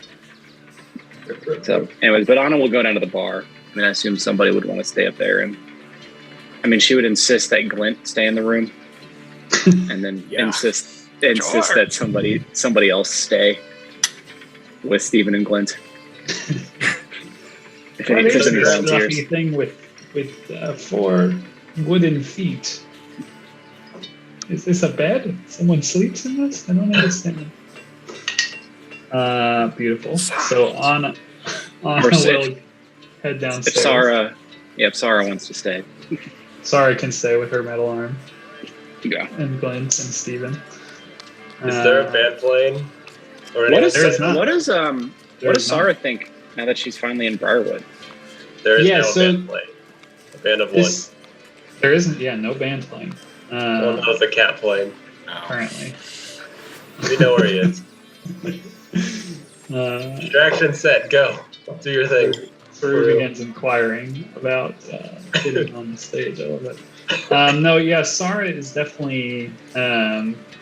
It's probably a very weird feeling for her. Like this is where she was meant to come, meant to deliver a message, but at the same time, she realizes she was being kind of manipulated, or at least that's what she now believes. She's never been here before. She's read a lot about Briarwood, never seen it. She, if asked, I mean, so far it reminds her of some of the more densely packed areas of Graveforge. It's not nearly as nice as far as she's concerned, but she likes the vibe thus far. Other than the hanging corpses, that's ominous, and she doesn't like that.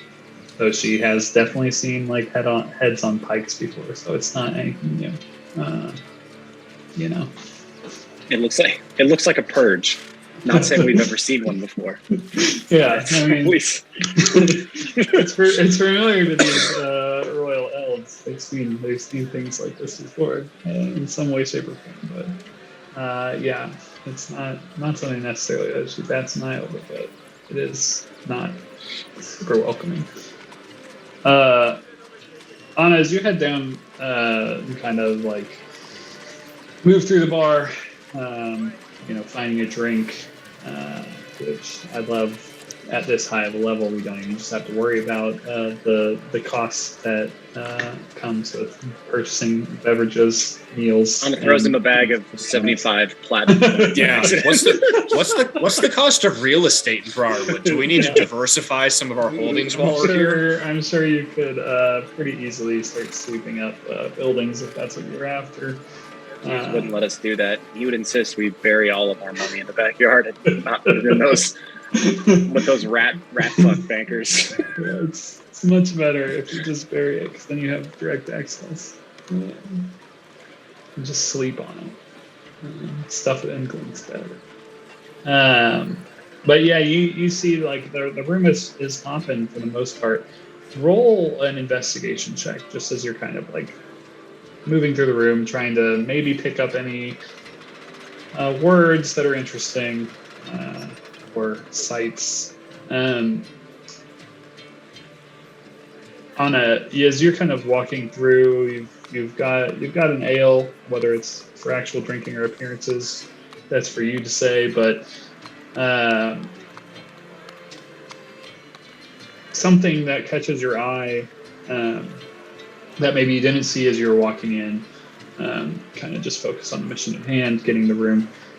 There is essentially like a bulletin board, kind of like posted up near the door, and it's like in a kind of an awkward spot, to be honest. It's almost like where like a host desk would be in a restaurant. It's just like off to the side in the front. It doesn't look like it doesn't necessarily look like it belongs here. It looks out of place. It is completely blank, and it is just kind of this wooden piece with a large surface on it for like what you would picture as like hammering in your like messages or your it's a quest board in The Witcher or something. It's like exactly. But it looks out of place. It looks it just doesn't look like it belongs here. Like kind of looks like it was just placed here recently. That's something that catches your eye. I'll have to go up to the bartender and say pleasantries and thank you for the ale. And so the board seems new. Yeah, that is new. It's they brought it in this morning, actually. They said they'd be bringing notices on it, happenings. I don't know. It's odd. I don't really like it. Doesn't fit the vibe. Who brought it in? The Sons. The Sons brought it in this morning. They said they'd be posting them all around town, and it's a way they get their information to the people. Interesting. Oh, yeah. Yes, it seems honestly very stupid to me, but they tell me I need it or they shut me down. So. Well, what are you gonna do? I don't know. I just put it in the corner there. It's just the big people are always pushing the little people down, Yes, they don't even put any papers on it. I just don't understand. They say, "Oh, we tell you things." It says nothing. Well, thank you. And then maybe she'll come back, or she'll like search her window. Is there anything? Have the Sun's been acting? I mean, praise the Lord Briarwood and all that. I'm just thankful for all he's done, but. Yeah, he takes my taxes. I'm very thankful for that. You sound so much like the guy who runs the Italian restaurant in the strip where One More Scoop is. You're like a dead ringer from right now. I'm just picturing his face. I also imagine a goon squad busts in the moment that they started bad mouthing the Suns and just like, no, wait, I love the Suns. Sorry, I just you sound so much like him. It's freaking. Anyways, she's like, all the gallows. Did they say anything about that when they put the board up? It's very strange. You're going to have to explain to me. I don't know. The gallows. Is this a bar somewhere that I don't know? No, you must be a busy man. I apologize. There's just been There's been some people hung up around the city and on the way in. We came in at the end. Oh, yeah. I mean, hangings. There's been talk. I've heard this, but no, I don't. I don't know of any strangeness. You see, a few customers say something about hangings, but I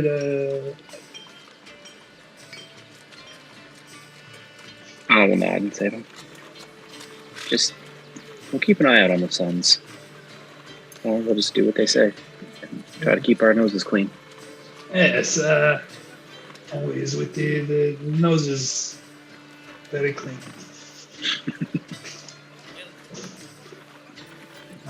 Stephen, as you cast Arcane Eye, I presume, we will take our 9:14 break so I can move downstairs and go pee and things of that nature.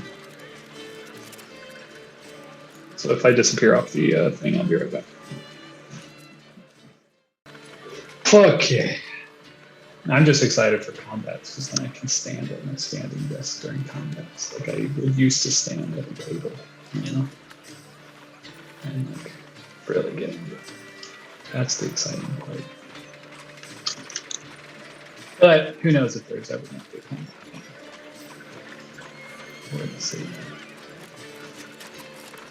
So, Stephen. Audio has stopped playing for me.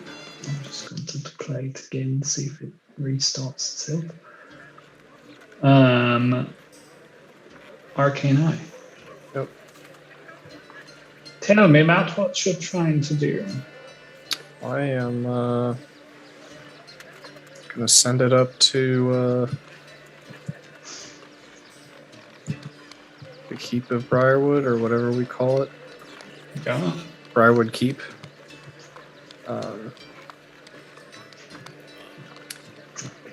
And see if I can locate the Lord Briarwood. Love it. All right. So Or someone else I recognize who might be much more nefarious. who's to say? As you send out the eye outward into the city, you kind of start moving, south generally. This general direction to begin your trek towards the Keep of Briarwood, which is located down here. Yep. There are at least one thing of interest on your map. That being a large wooden structure that is not normally out in the city, being constructed actually here upon this bridge that you kind of see as you're heading that direction. It looks like it's actually like on this side of the bridge, so technically in Court South, and it kind of spans the distance of the bridge. There are a bunch of workers. There are a bunch of Sons of Briarwood milling about in the area, and just kind of a lot of people kind of gathering in front of it. And it looks like a stage. This looks like kind of an area that would garner a lot of attention. And Steven in particular, you seeing this, you would know that this is something that does happen. Hey, shut up.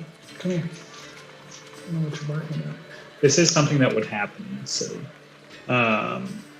Addresses were often made by Lord Briar or his subjects, people below him, and they would take place in Court South, kind of between Court South and the Flat to reach the most people. At times, they would hold these things in actually like up in Briarwood Keep, and if you recall, that is where you guys kind of were announced going on your charter, but it was kind of like very pomp and circumstance. This type of address is one that you can tell they're actually trying to reach people with, because they are doing it like in the main area of the city. Can you sit, Eddie? Thanks. He's farting a lot, so I might have to take him outside. Yes. It kind of smells. I suspect that's why his anger is greeting me. Excellent. So, Steven, you see that? How finished does the stage look? It is in the midst of being created. You can tell that it's something like they set up often, so it's not like they need to do a ton. But you know, it's midday. There's probably hours left on the docket for it. Gotcha. So it doesn't seem like something that necessarily would get used today. But who's to say?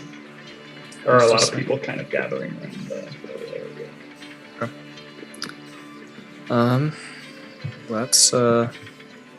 That's of note. I will keep on heading on, I guess. Lovely. As the eye floats kind of over the river. Real quick, was there any like tents or anything near the said stage? There doesn't seem to be anything currently but the stage that's sent up. Okay. All right, then I'll just keep on. looks like a kind of the big wooden structure. Cool. There are tents in the region, most of which are kind of merchant tents and things, Right. but those are more so kind of back in that kind of big open area in the center of Court South. Keep on going then. As you head over the river, you can see the distance between buildings as you're kind of familiar with the Platinum District widens. There are people moving about. Most of them appear to be in the attire that you would, equate to noble. People are over here richer, and as they walk through the streets here, from their manors or villas or whatever they may be to the finer shops in the area. There is some foot traffic on the other bridge moving back and forth, and you can see that there are guards located on that bridge, as there normally are on both, kind of. But there is not a lot of foot traffic on the bridge where the stage is being constructed. But yeah, there doesn't seem to be anything that catches your eye generally, as you're kind of floating up towards the keep.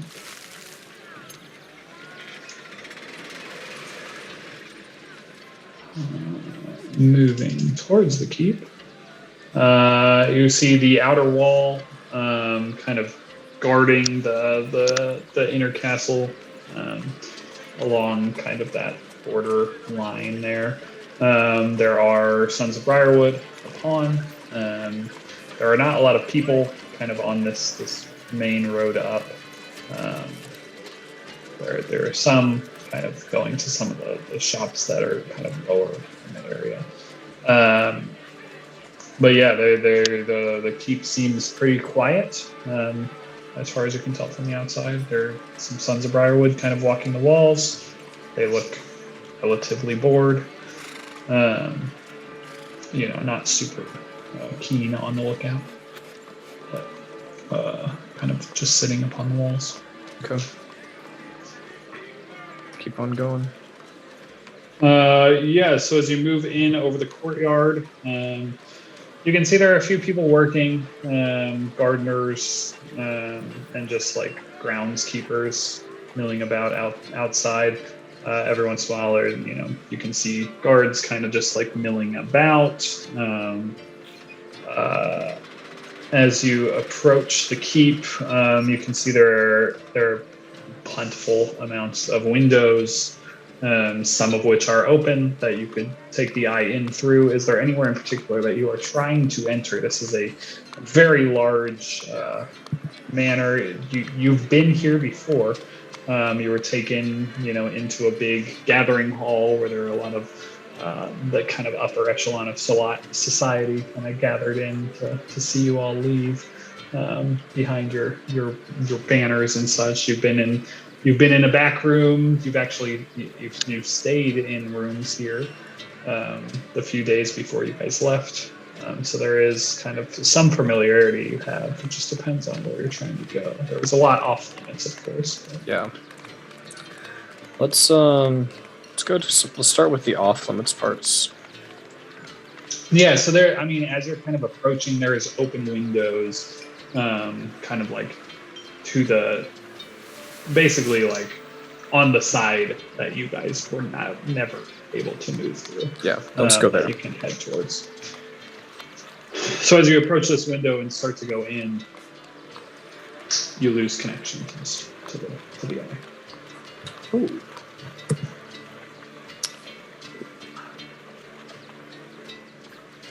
That's real frustrating. Okay.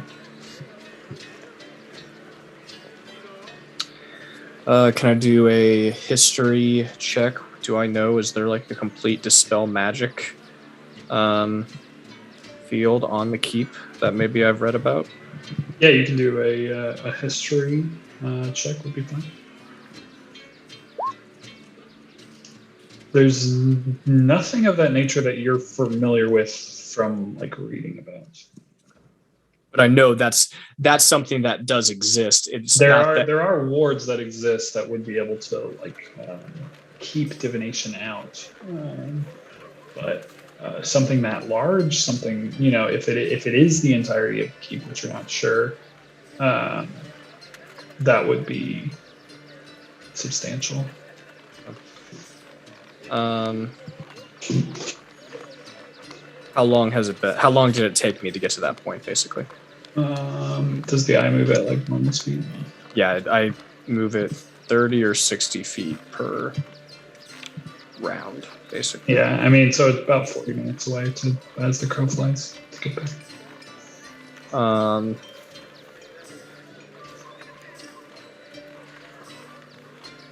gonna, as the arcane eye flies. Yeah, love it. I'm gonna try it again.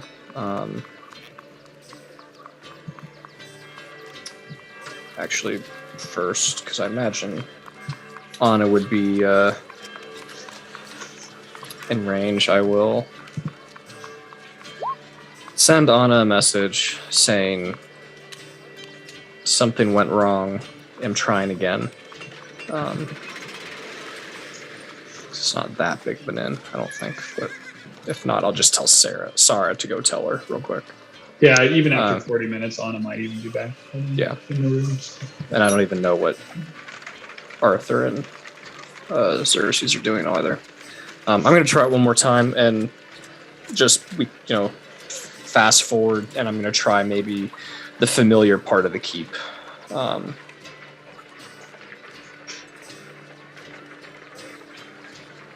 Yeah, I mean, not under any time frame, so no rush.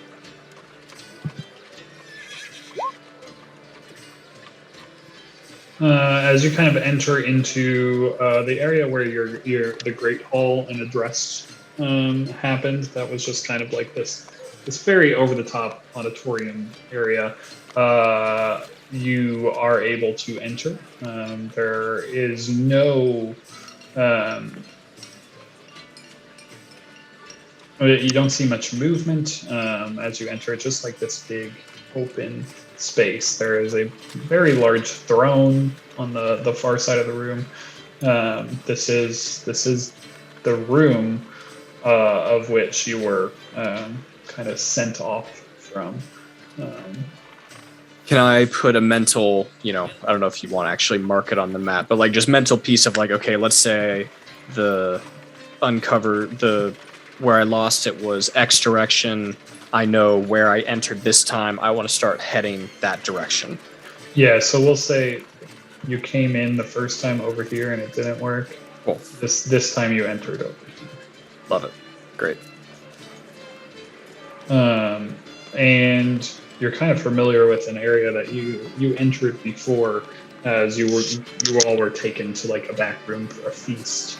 As Lucian took you there and kind of spoke to you, and Arthur attempted to get some plate mail, if I remember right, from him. That is correct.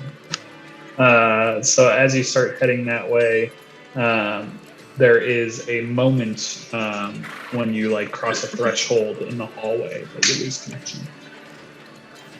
How far do I feel like I got? Like just time wise, was it, barely just a couple rooms? Did I felt like I was making progress, or was it? You passed a couple doors. You got a small ways in further, but it wasn't anything like. It felt pretty small. It felt like if I got to there or something like that, and yeah. Okay. Well, that's really interesting and frustrating. It's a massive area to be warded.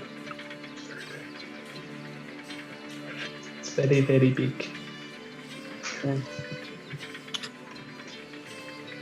Well, everyone, two things of note. The most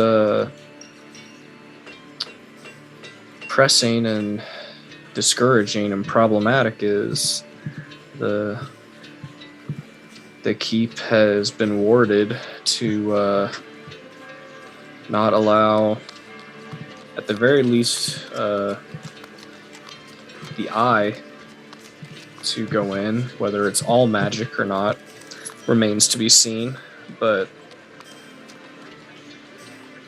that I was only able to see the area where we started this whole thing, but no other areas of the keep were open to me.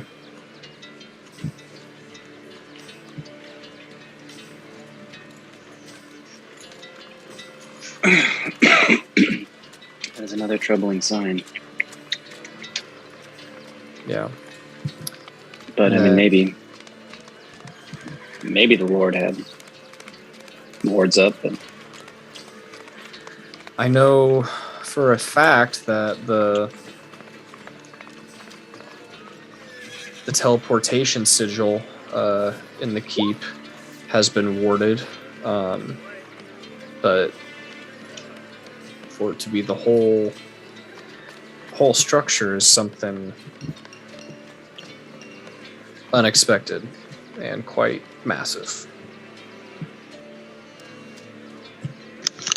But we'll have to think of a new strategy. In other news, and maybe the lowest hanging fruit, they are building a stage in Court South. Looks like an address is going to be given. Maybe we should go there and listen to whatever is said before we make our next move. I have a feeling of, because these addresses are not necessarily uncommon, right, Michael? Like this sort of thing happens, yeah. If there's an address, maybe we'll get some other means of confirmation that the Lord is no more. I have a feeling if they're going to put up a dress, and she'll talk to Stephen. There is a bulletin board out front.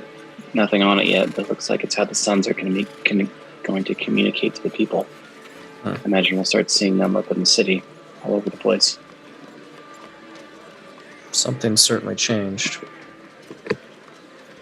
Is the stage done or being in the process of being built? It was in process, but that was an hour and a half ago. Yeah, the second time Stephen passed, obviously they were further along. There was more of a crowd out before it, but yeah, that was then again another 40 minutes passed. Basically. Let's go out there and these things. Go ahead. These things just they get built and then someone speaks on them immediately. It just depends. depends on the address. I mean, it's one of these things that's like they have a lot of the, basically they roll out the pieces, then build it up, and it just depends how necessarily urgent or whatever. But yeah. Let's go out there and maybe someone will know when they're going to speak, and we can figure things out from there. Okay. Anyone else have any thoughts?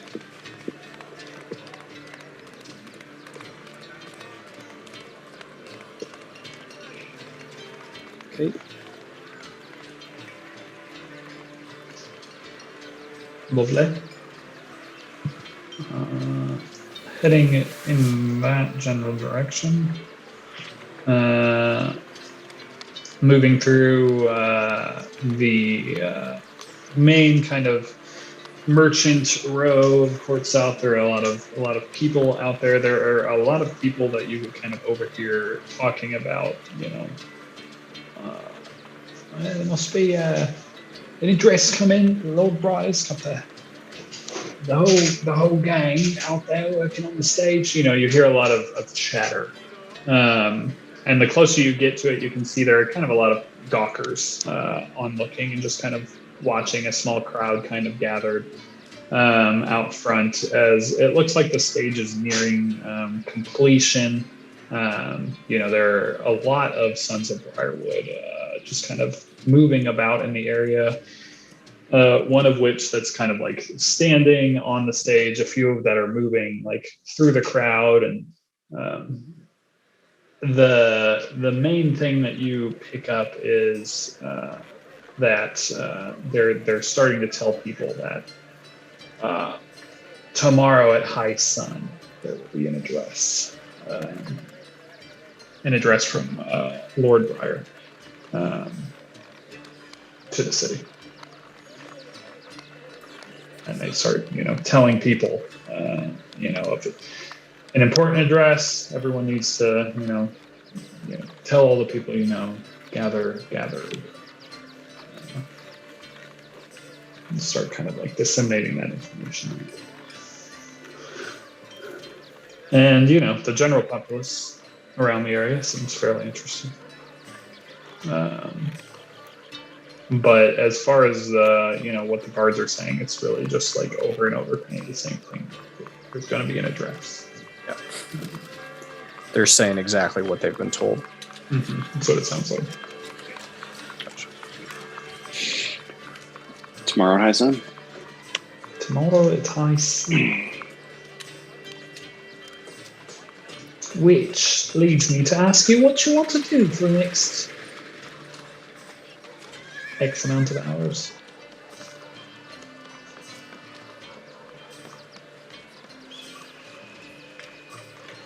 Shopping.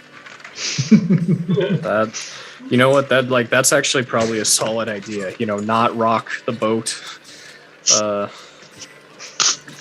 And I mean, Anna would still suggest we go to the inn tonight, but also we want to shop first. But she still would put out going to the Dead Bard's Inn. So many options. Plenty Is of there anywhere options on the table. Is there anywhere in Briarwood that would sell like cold weather gear? Oh, or rings of warmth? cold weather gear, you ask? Yes, there are plenty of, general shops that would carry cold weather gear. Some more specialized than others, depending on what exactly you're looking for. But yeah, there are absolutely that, especially as winter is approaching. There's more. Yeah, I would Can say you put put Olaf's store of warm things on the map, please? Yeah. Hi, family. I literally would love to. Oh, that's tavern. Coffee. What did you call me? I could put Blinksy's in. Blinksy. I don't know his name. Something like that. Yes, there are shops that specialize in warm clothing. Are you looking for like just general shit that you can just pile onto yourself, or you want something more specialized?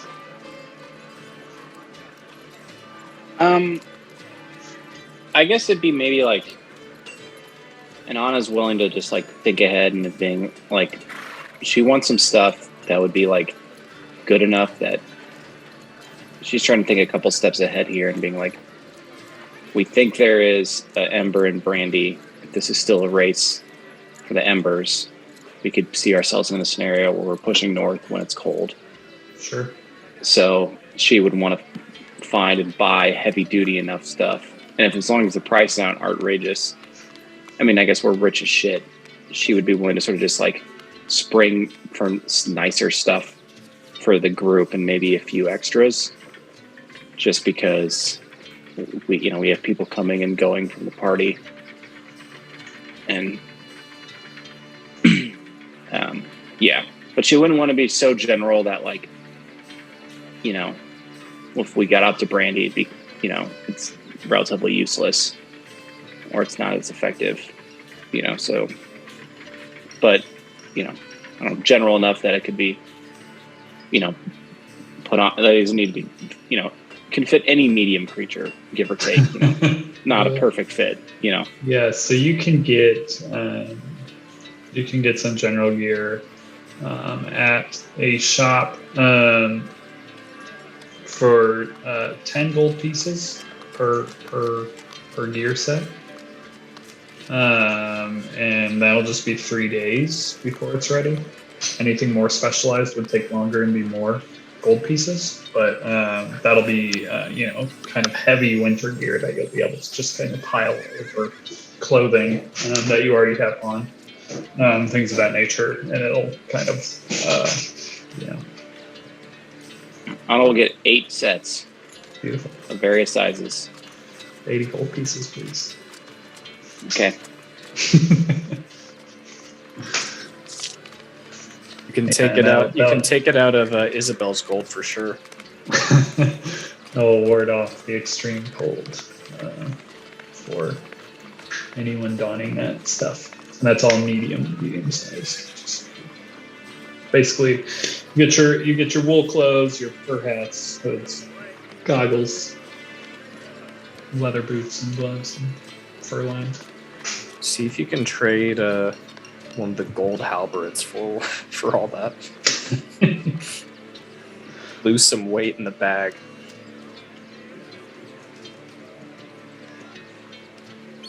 Yeah, maybe we need to go find a merchant shop. Or like, is there like a good armor? There's probably good armor. There are plenty. Plenty. Steven, is the bag back for me for a reason, or is it just in here and you're technically holding it? It's just in there and I'm technically holding it. Cool. I'm definitely spending Isabel's money first. I like that plan.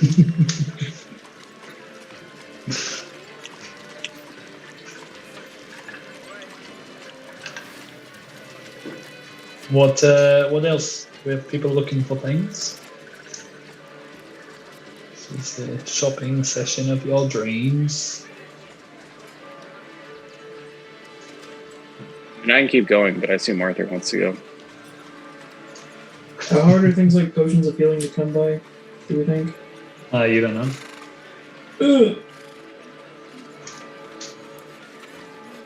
Blunt is going to follow Arthur.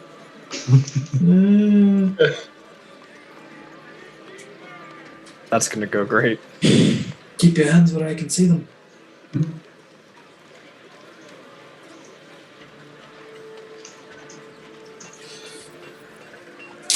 Arthur's going to attempt to find a local armory store.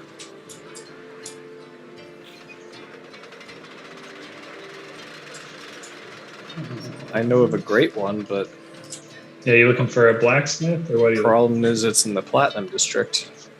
He's looking for one called the Buggered Breastplate. Very good.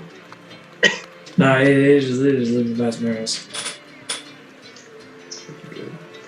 Arms and armor. Blacksmith. Okay. Nearby to where you guys are. It's,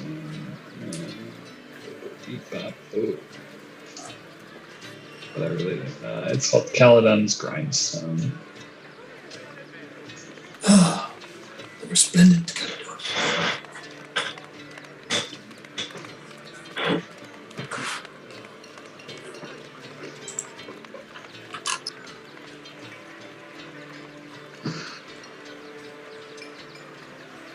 What be it that you're looking for? Errors. We got those. Arrows you can get at cost. In the just whatever it's listed. It's like 1 gold coin 1 gold for like 20. Yeah.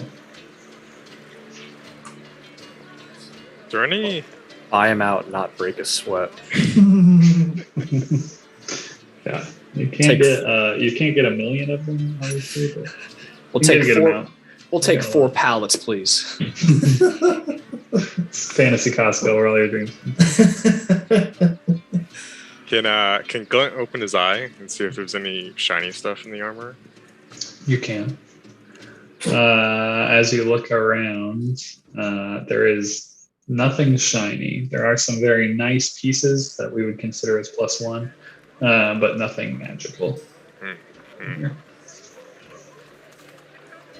Costco size things of health potions. No health potions in the blacksmith. Apologies. If asked about health potions, he would tell you that there are a few shops, apothecaries, that might be able to handle that I have written down here.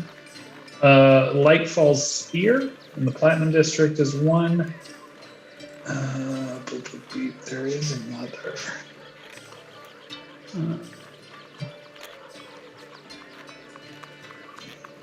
Pop that down. Find it.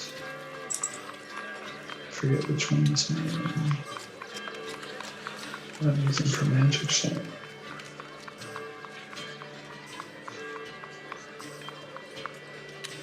That one. Looks like for a stay.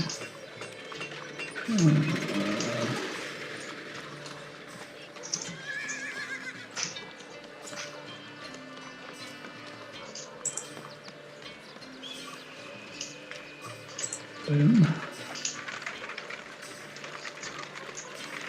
Oh god. Please don't move. My magic mouse is really a pain in the ass when I'm moving stuff. Moves the whole screen. The second, there is one more. And it is Sounds like you need to get a new one at the shop you're about to tell us about. I hate you. Terrible. You're absolutely terrible. God damn it, it's an alchemist and I can't. I don't talk often, but when I do, it's gold.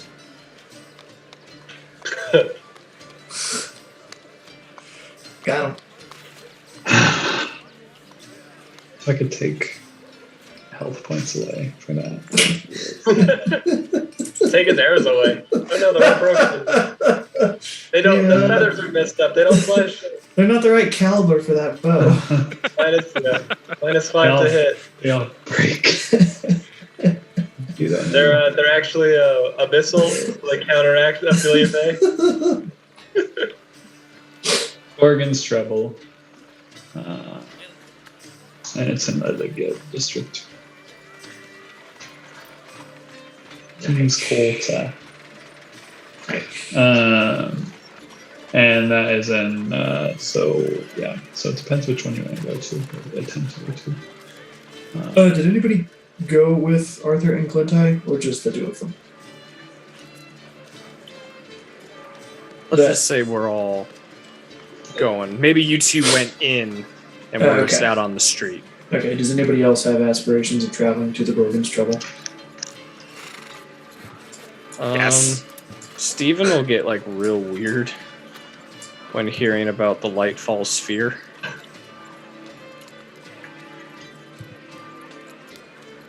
Why being weird?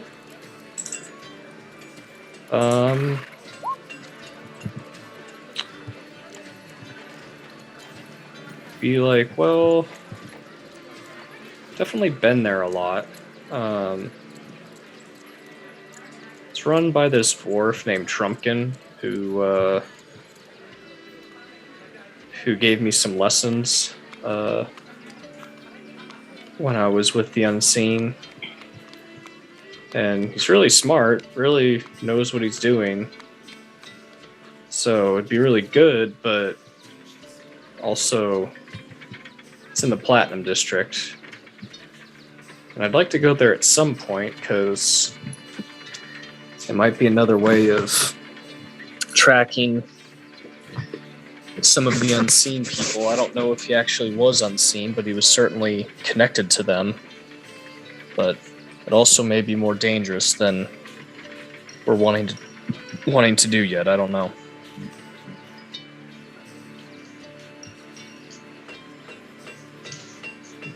Or go to the other place then? Might be safer for now.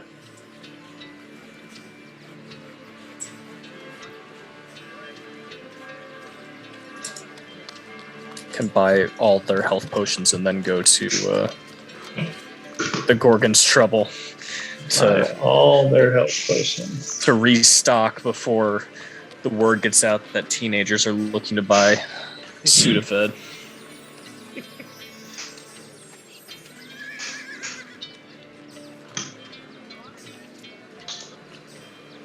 All right, to Gorgon's Trouble. You go. Mm-hmm. Are any of us thinking about making like a fun Strava route? I don't know what you're saying. I don't know what that means either. It's like the really popular like biking or running app where people make pictures and cityscapes by taking different routes. Dicks and Okay. stuff. Gotcha. I wasn't gonna go there, but Dicks and stuff. First thing. Wait, what else? Circle? Circle? yes, that was the joke. Oval. What else are you gonna make? Gorgon's Trouble. Dope.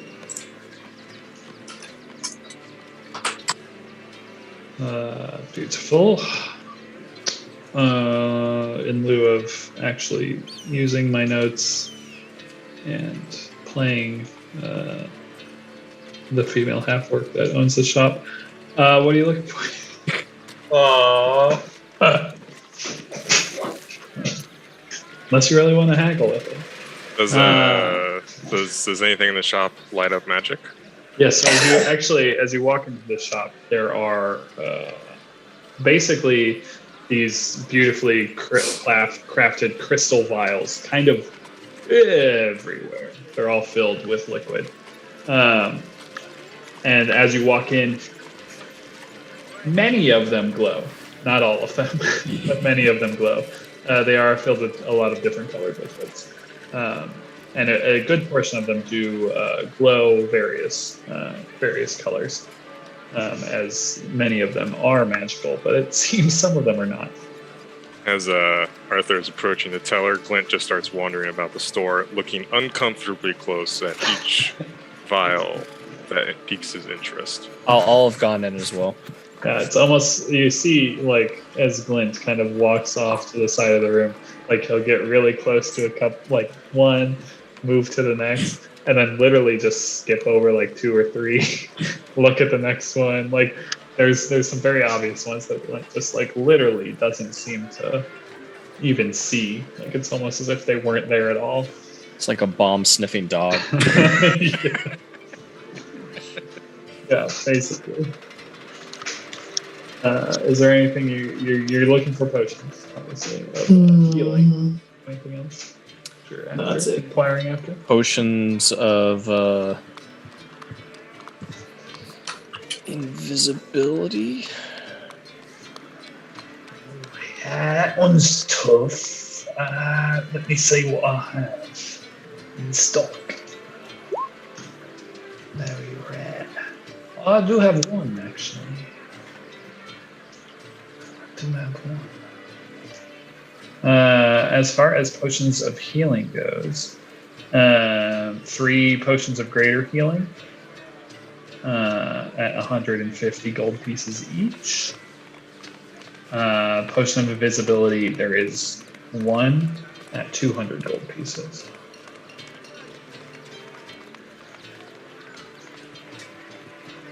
Should take those graders for sure. Yeah, I'll buy a greater. Is 150? 1 is 150. Yeah. I will buy 1. Nope.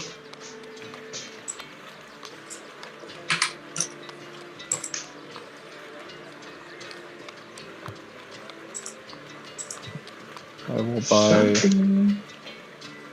the other 2, unless other people want them. Yeah, Andy, you gonna buy Glenn something? Look at how much he wants the fish in the window.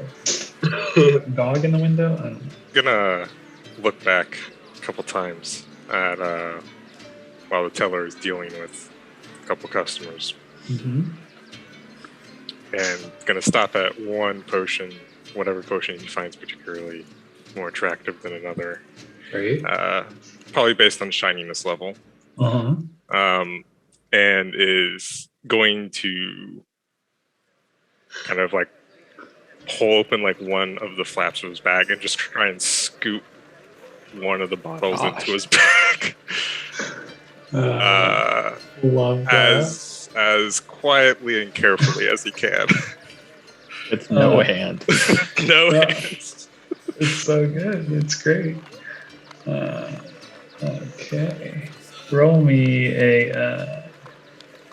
I would like a sleight of hand is a weird one to ask for, but a sleight of hand Rude. it feels Sleight of rude. hand. That's problematic.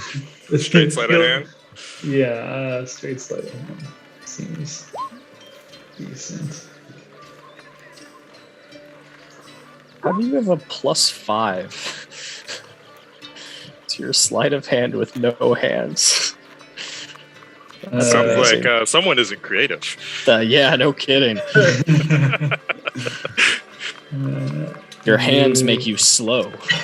You seem like you are able to get whatever that was in your bag, Glint, without drawing any attention. Glint then afterwards attempts to whistle with no lips.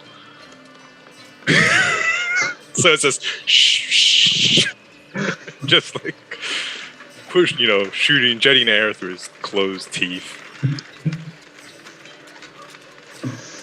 Lovely.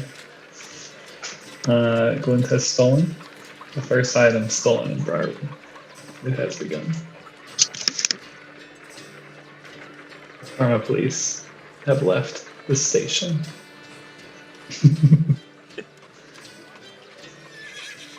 Anything else? I'll ask if she has any like other magical wares that she likes that she has in stock. Whether it be scrolls or items. Oh, I don't have much in the way of scrolls or items. It's mostly potions here. You see, I make up a lot of these. I could sell you components as well. But items and scrolls, it's not really my bag. Oh, sure. Whose is it? Do you know? Is there anywhere in the city I could find that? You could. I don't like to recommend other places that you could spend your coin, but since I don't sell them, Well, no, I bought 2 potions just now. I gave you some coin. that's true. I don't mind the coin. There's a dwarf in the Platinum District. He's hawking his wares. It's a Trumpkin by the name Lightfall Spear. He might have, a bit more things in the way of items. That's what you're after. Okay. Thank you. But potions I can get you, and there's potions here, oils, things that can make. Okay. Items that aren't magical, pretend to be magical for a short period of time. Yeah. Well, we already have 3, which should be good for now. But now we know to come back if we need any more. That's true. I like returning customers. Yeah. All right. Well, thank you. Thank you very much. Thank you for the pleasure. Come back anytime.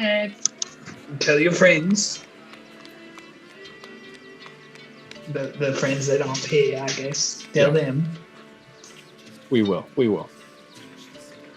I'll have a name, I promise. I just can't find it in my... Oh, there, wait. Bendu Blythe. Female half-orc. Great name. That's my name. This is apparently my voice.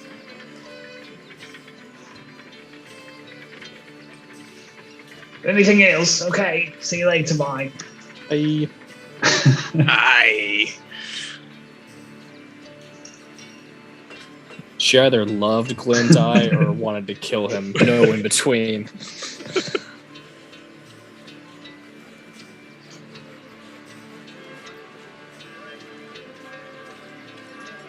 What's next?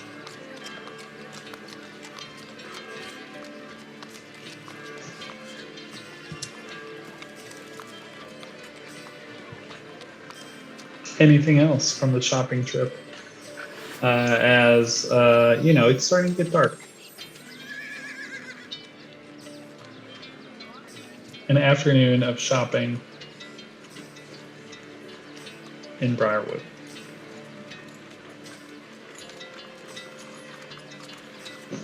Where else would you like to explore? Not if it's getting dark. Heading back to the Blind Rat to sleep in a very tightly packed room. You guys are used to it. Or going elsewhere.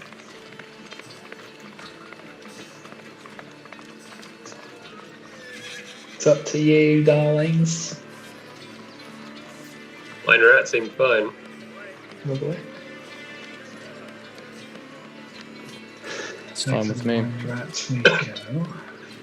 Anna I will speak up. I mean, I've made it known, but Anna would still make the appeal to go to the Dead Bar and see if we see anything going on at night. I'm just going to bring it up. Thank you, whoever did that.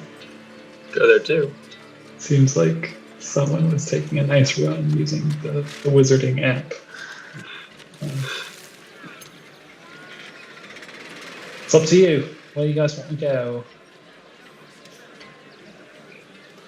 Well, I guess Anna's made it clear that she would like to go, and Steven's made it clear that he's very hesitant and wouldn't like to go tonight. So Yeah. would appreciate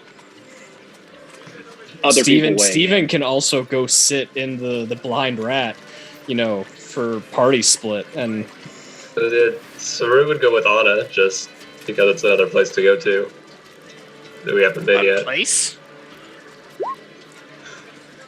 Xerxes ain't scared. You know that? Xerxes have a preference. I do know that Xerxes ain't scared. I mean, like if you wanna go, he would go with you.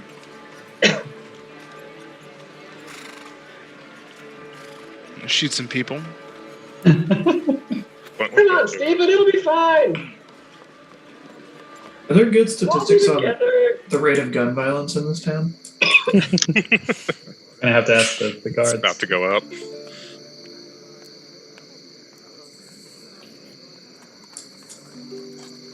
He's got an AR-15, and he's ready to storm the keep. Did you get a bump stock on that thing? Stop or the what? steal. Yikes. Stop the steal. I would love to turn this into an alternate campaign where we. God. Hold on. This is Will's fault. He brought it up in the Let's go. in the group text. Lord. Let's go, Lord. I'm all about the right to bear arms. Trumpkin 2024. Sorry, Friends of you are patriots. because we're on the subject now. We had our HOA meeting tonight that I did not attend because I'm Does anyone here. attend those? Apparently enough of the neighborhood to create quite the stir because last night they sent out an amendment to the schedule adding vulgar and obscene flags as potentially being banned, and they'll take the vote on it because there's a Let's Go Brandon flag that went up shortly before Christmas and has upset the neighborhood. Oh, come on. That is legit funny. If someone's gonna buy a Let's Go Brandon flag, I they missed should be allowed to fly that high. I missed out on the juicy commentary that I'm sure ensued from that meeting. One can only hope it was, live streamed on YouTube and you can watch it later. I wish. We'll find out. Let's see if I can get the meeting minutes. There's a house with a flag one street over. It's a Tool flag, as in like the band. Yeah, sure. It says Tool on it really big. That's awesome. And they really like Tool. It's such a weird Didn't- flag to put on your house. Didn't their drummer get arrested at the airport for being too drunk? I don't know. Did y'all ever watch? Yes, In he Kansas did. City. In Kansas City. Yeah. After playing the drums at the KU game. Yeah. Oh, it was that guy. Nice. Yeah. Yeah, we Did saw him at the bar after the game. Yeah. Yeah, we saw him at the Oriad. Did he look like he'd been drinking? Not yet. Yes. He looked like he was drinking when he was playing the drums. That's true. He did look drunk at the game at 4. Yeah. Diamondback some way. Arthur, we haven't heard from you on your preference.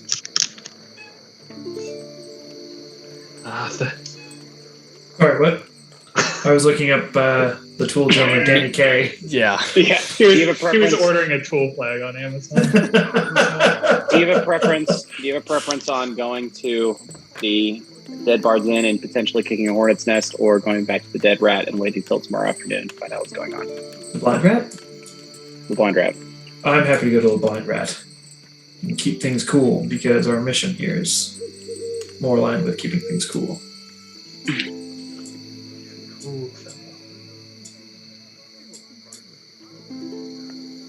And that's what Danny Carey would do. No, Danny Carey would definitely go to the Dead Bard's Inn.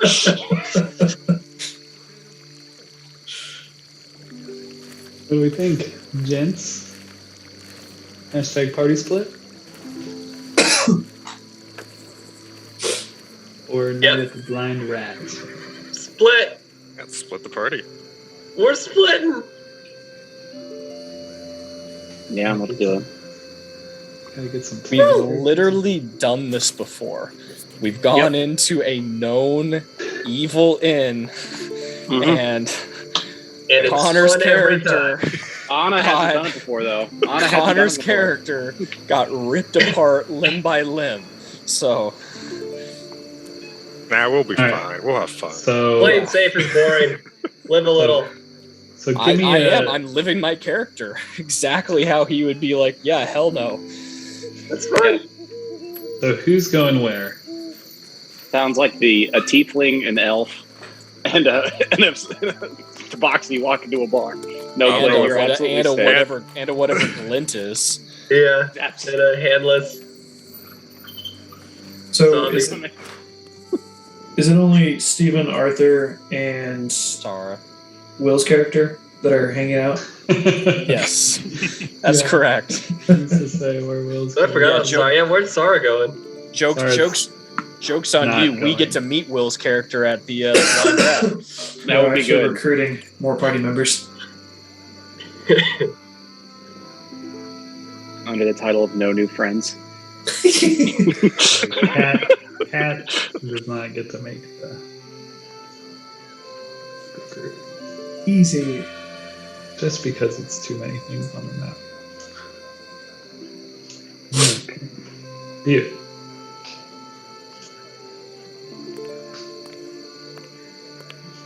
Alright. All right.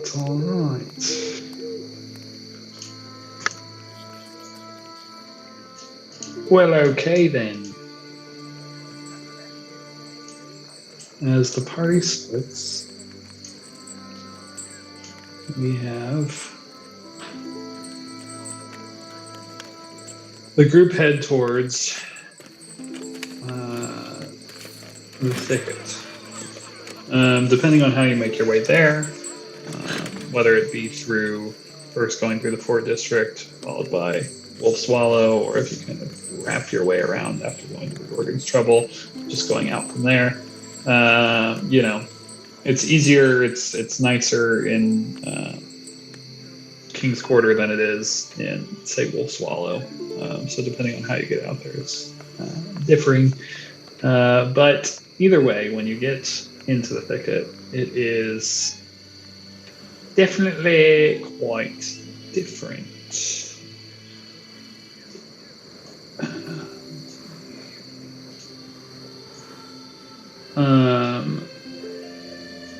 The thicket is tightly packed. Coming into town in the outer village, you thought it was pretty tight. Maybe going through Wolf Swallow, even more so.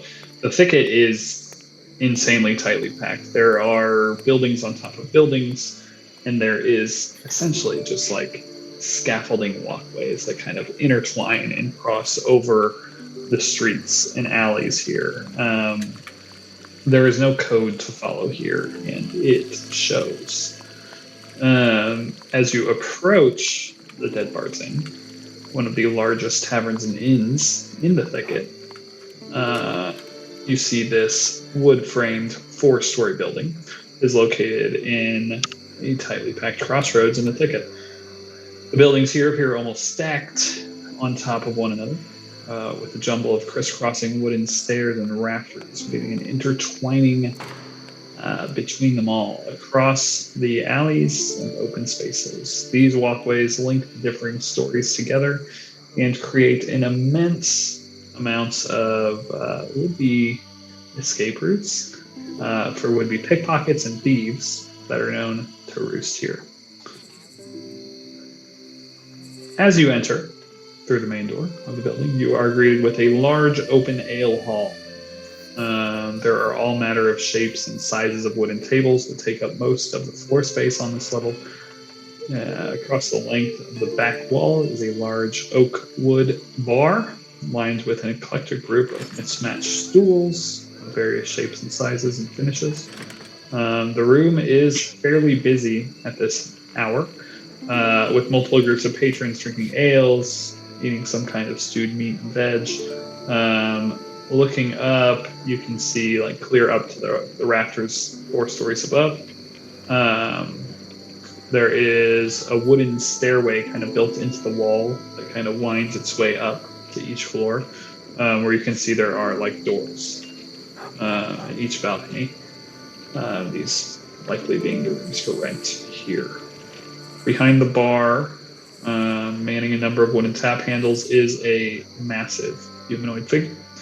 Though a bit hunched, he still stands over 7 feet tall and weighs close to 400 pounds. His large gray beard only barely covers his massive underbite and thick lower fanged teeth. This massive innkeep is fairly obviously of ogre blood.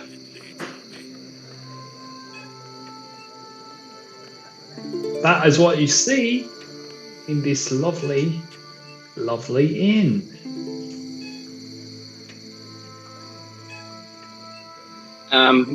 So before we stepped in, Anna would have disguised herself. She would have warned Glint, been like, Glint, I am going to magically change my appearance, alright? And then she would make herself look like how about a half-elf with blonde hair? Sort of like, playing on the theme of swapping with Steven, but now making herself a half-elf with a full elf. But staying a woman. And then would be like, Saru, do you want to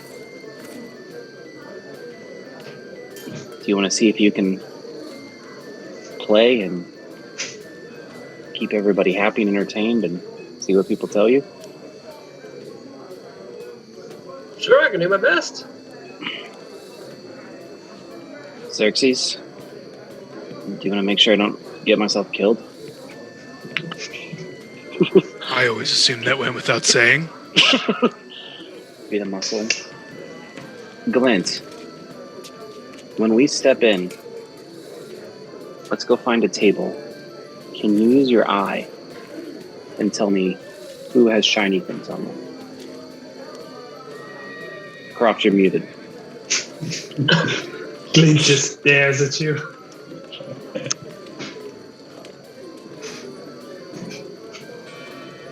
Glint, can you tell me when we go inside who has shiny Yes. things on them? Yes, absolutely. All right. So real quick. So I'm investigating / playing. You're surveying ish. Yeah, so I'm gonna see if this. She'll pull out the note and say, "The way is one of rats and vermin."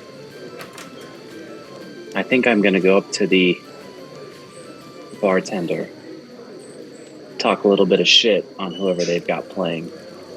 Say, hey, we've got the best bard in town. Let him put you up. And try to figure out a way to drop the phrase with him. If that doesn't work, investigate around. See if we can figure it out. And I'm hoping Glint can help us figure out who might be of interest. If they've got a bunch of magic items or something on them. And I'm going to just have Xerxes be my muscle. I think that'll work. I'm hoping if you keep people entertained, someone might come up and introduce themselves to you who wouldn't to me. Yeah. Granted, if you see Xerxes and I disappear into a back room and don't come out, you can come save us.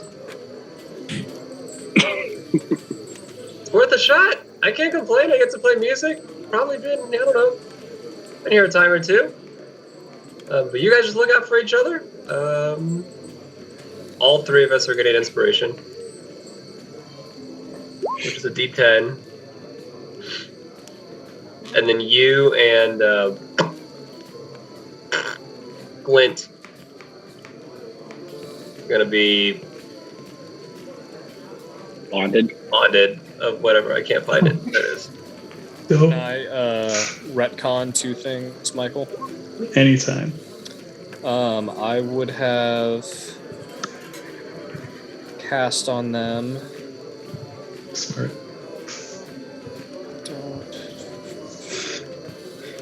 I don't know where we left them. Let's say, 20. Maybe minute at the walk. maybe at the Gorgon's Trouble. Yeah, You guys 20-minute split. walk. Let's say from there to there, whatever. I would have cast Fortune's Favor Awesome. at the 5th level, and I also would have cast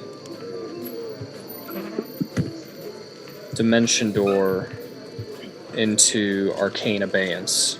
Ooh, that's cool. And Hand that to Glint. would Nice. definitely.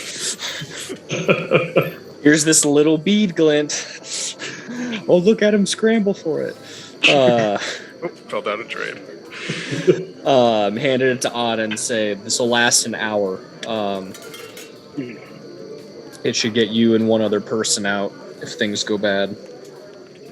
But after an hour, it'll just disappear. All right. So I got about 40 minutes on it. That's good to know. Yep.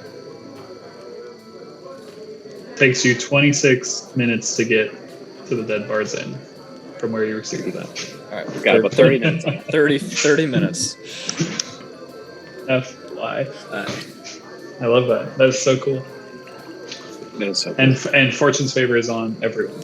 All of them. At Because fifth I level, yeah. casted it at 5th level, so All 4 of them got it, and it only cost me 1 pearl. Awesome. I'm gonna just put that on you guys just so that it's there. So you all get it. We haven't used that spell in probably like over a year and a half. You all get a free D20 roll. Or re-roll, I should say. No, it's not a crit or anything. But Bit of luck. yeah. Yeah, a bit of luck. All right, awesome. And then emboldening bond between Glint and Anna. Yeah. Dope. Awesome. All right, you enter the tavern after getting your rundown about what's up in there, and then you see what I said you saw.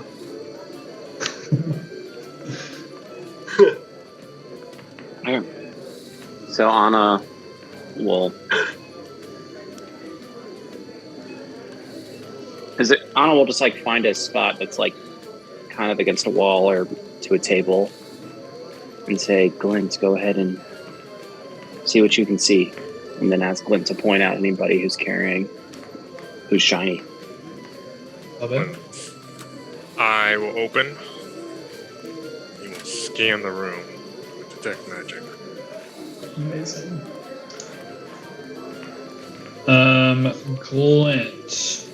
As you look over the room, you see there is a woman sitting kind of near the bar. She's talking with a small group of patrons at a table. She is. There is some kind of weapon or dagger, maybe short sword, hard to tell, that is glowing at her side, kind of beneath some of her clothing. Glenn's gonna point this out as he sees. Okay. Just point his nubs. There is the bartender has a necklace that is glowing. And then scanning the rest of the room, you don't pick anything else up as far as glowing things. Necklace and sword, dagger. On those two. Did they give off any color as far as school?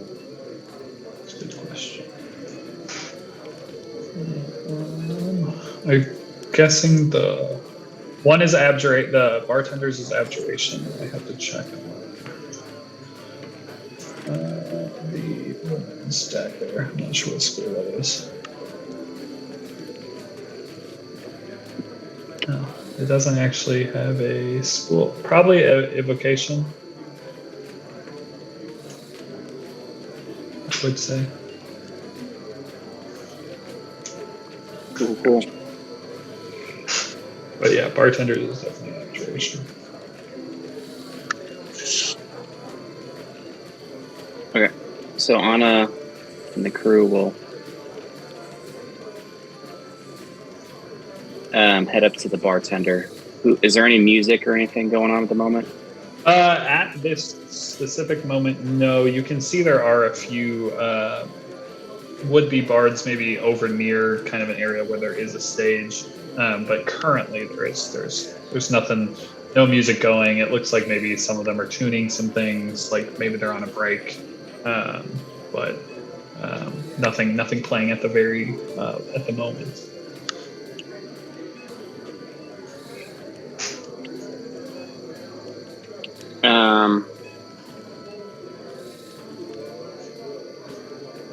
So Xerxes, you're following behind Anna.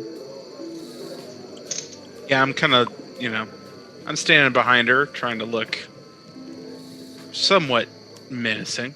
Love it. And Glint, you're just following behind as well. Glenn's holding the table down.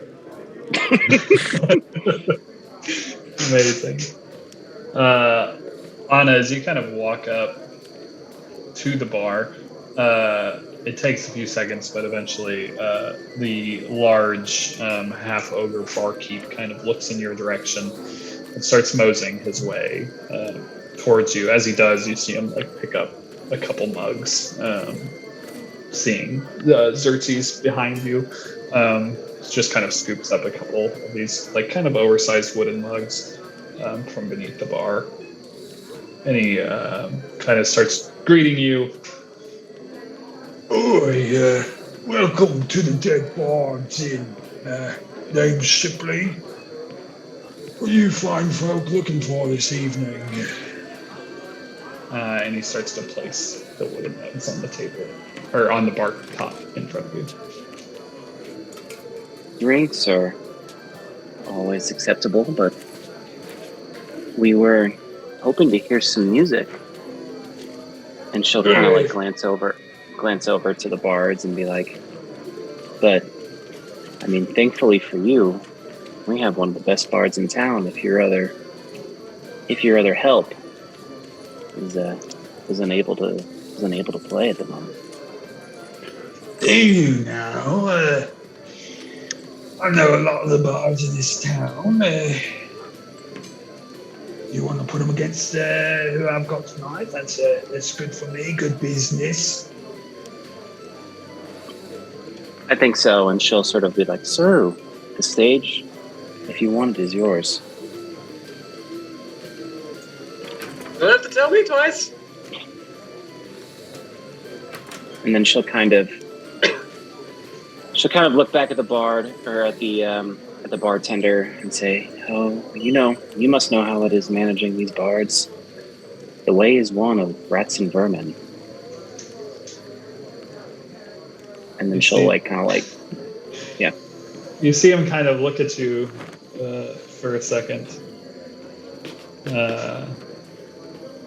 Squint his eyes, and then he kind of looks over your shoulder at Xerxes, and then just starts to kind of like scan over the room a little bit.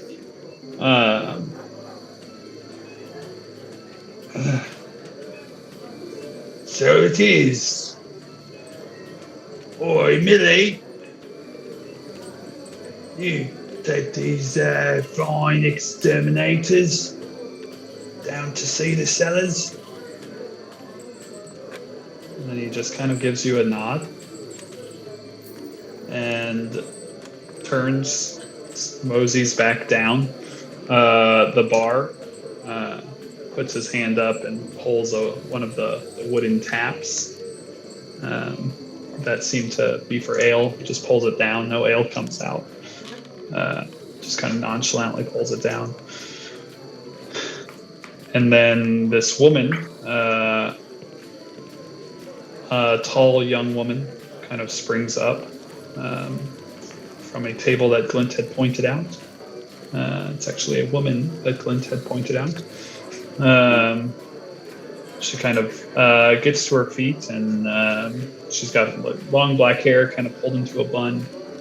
This single thin braid kind of hanging in front of her face is just this like really bright blue, kind of this electric blue kind of hanging down in front of her face. She's wearing an apron stained with kind of ale and grime, and this kind of ill-fitting dress. She kind of walks up behind Xerxes, dips beneath the bar top in front of you, and then just kind of unlatches and flips up the bar where you're standing. And then she just walks to a door that's behind the bar, pulls a key off her neck and unlatches it, pushes the door in. As she does, you can see behind her is this dark staircase that just kind of leads down. All right, folks, this is the way. Follow me if you will. And then she walks down the stairs. Alright. Anna will look at Xerxes and nod and then follow.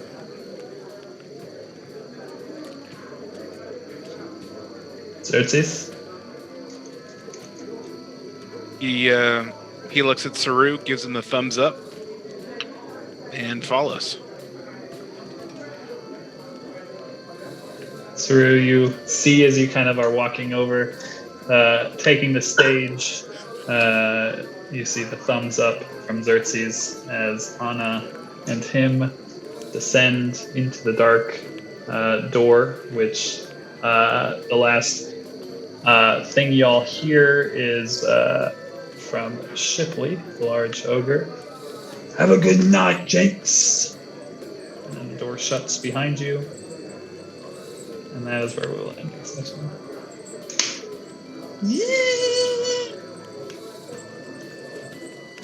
Wow. Things are happening. Things are happening. I thought maybe we'd found Will, but no dice. Another week, another Will.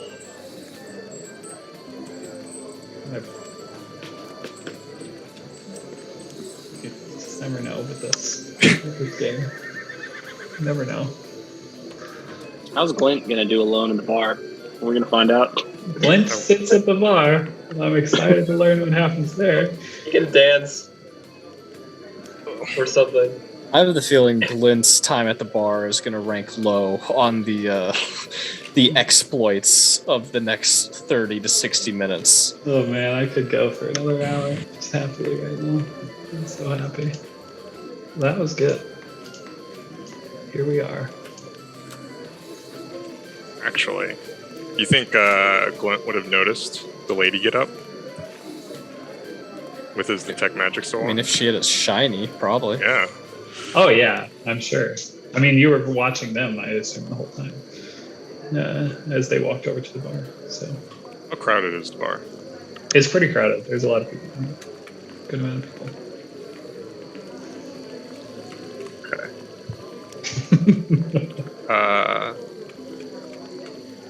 Yeah. I'm gonna ask you something later. I'm all ears.